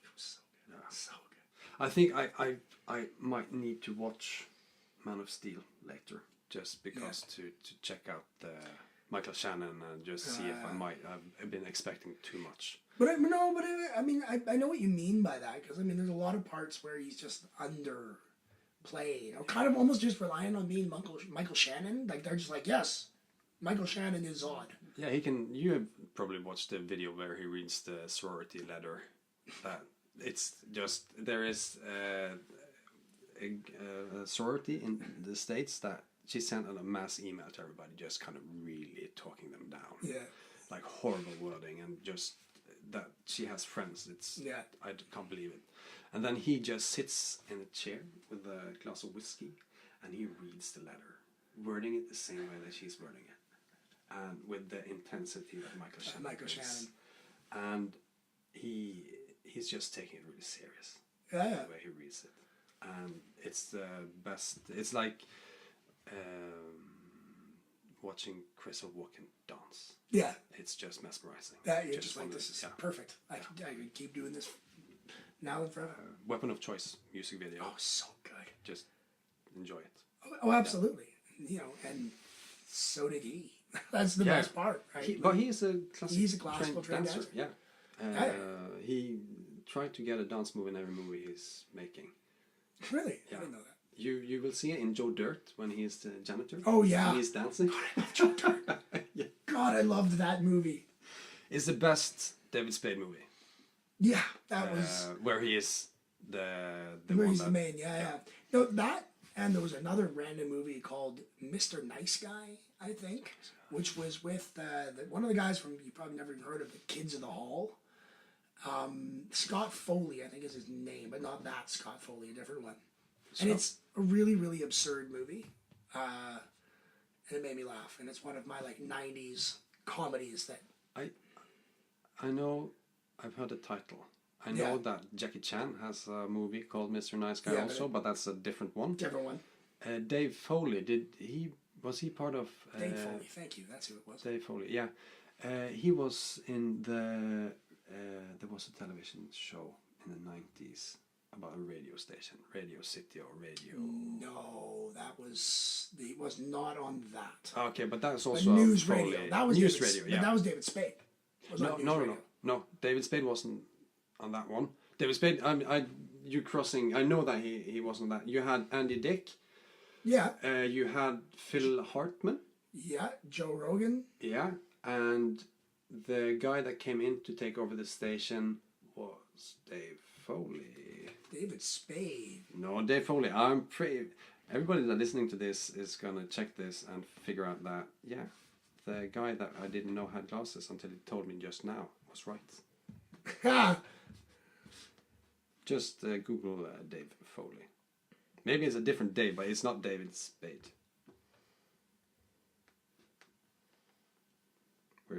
Yes, that's him. Yeah, he's from the Kids. Yeah, that's the... Right. Yeah, that's Dave Foley. Thank you. You're completely right. And what was the one with David Spade?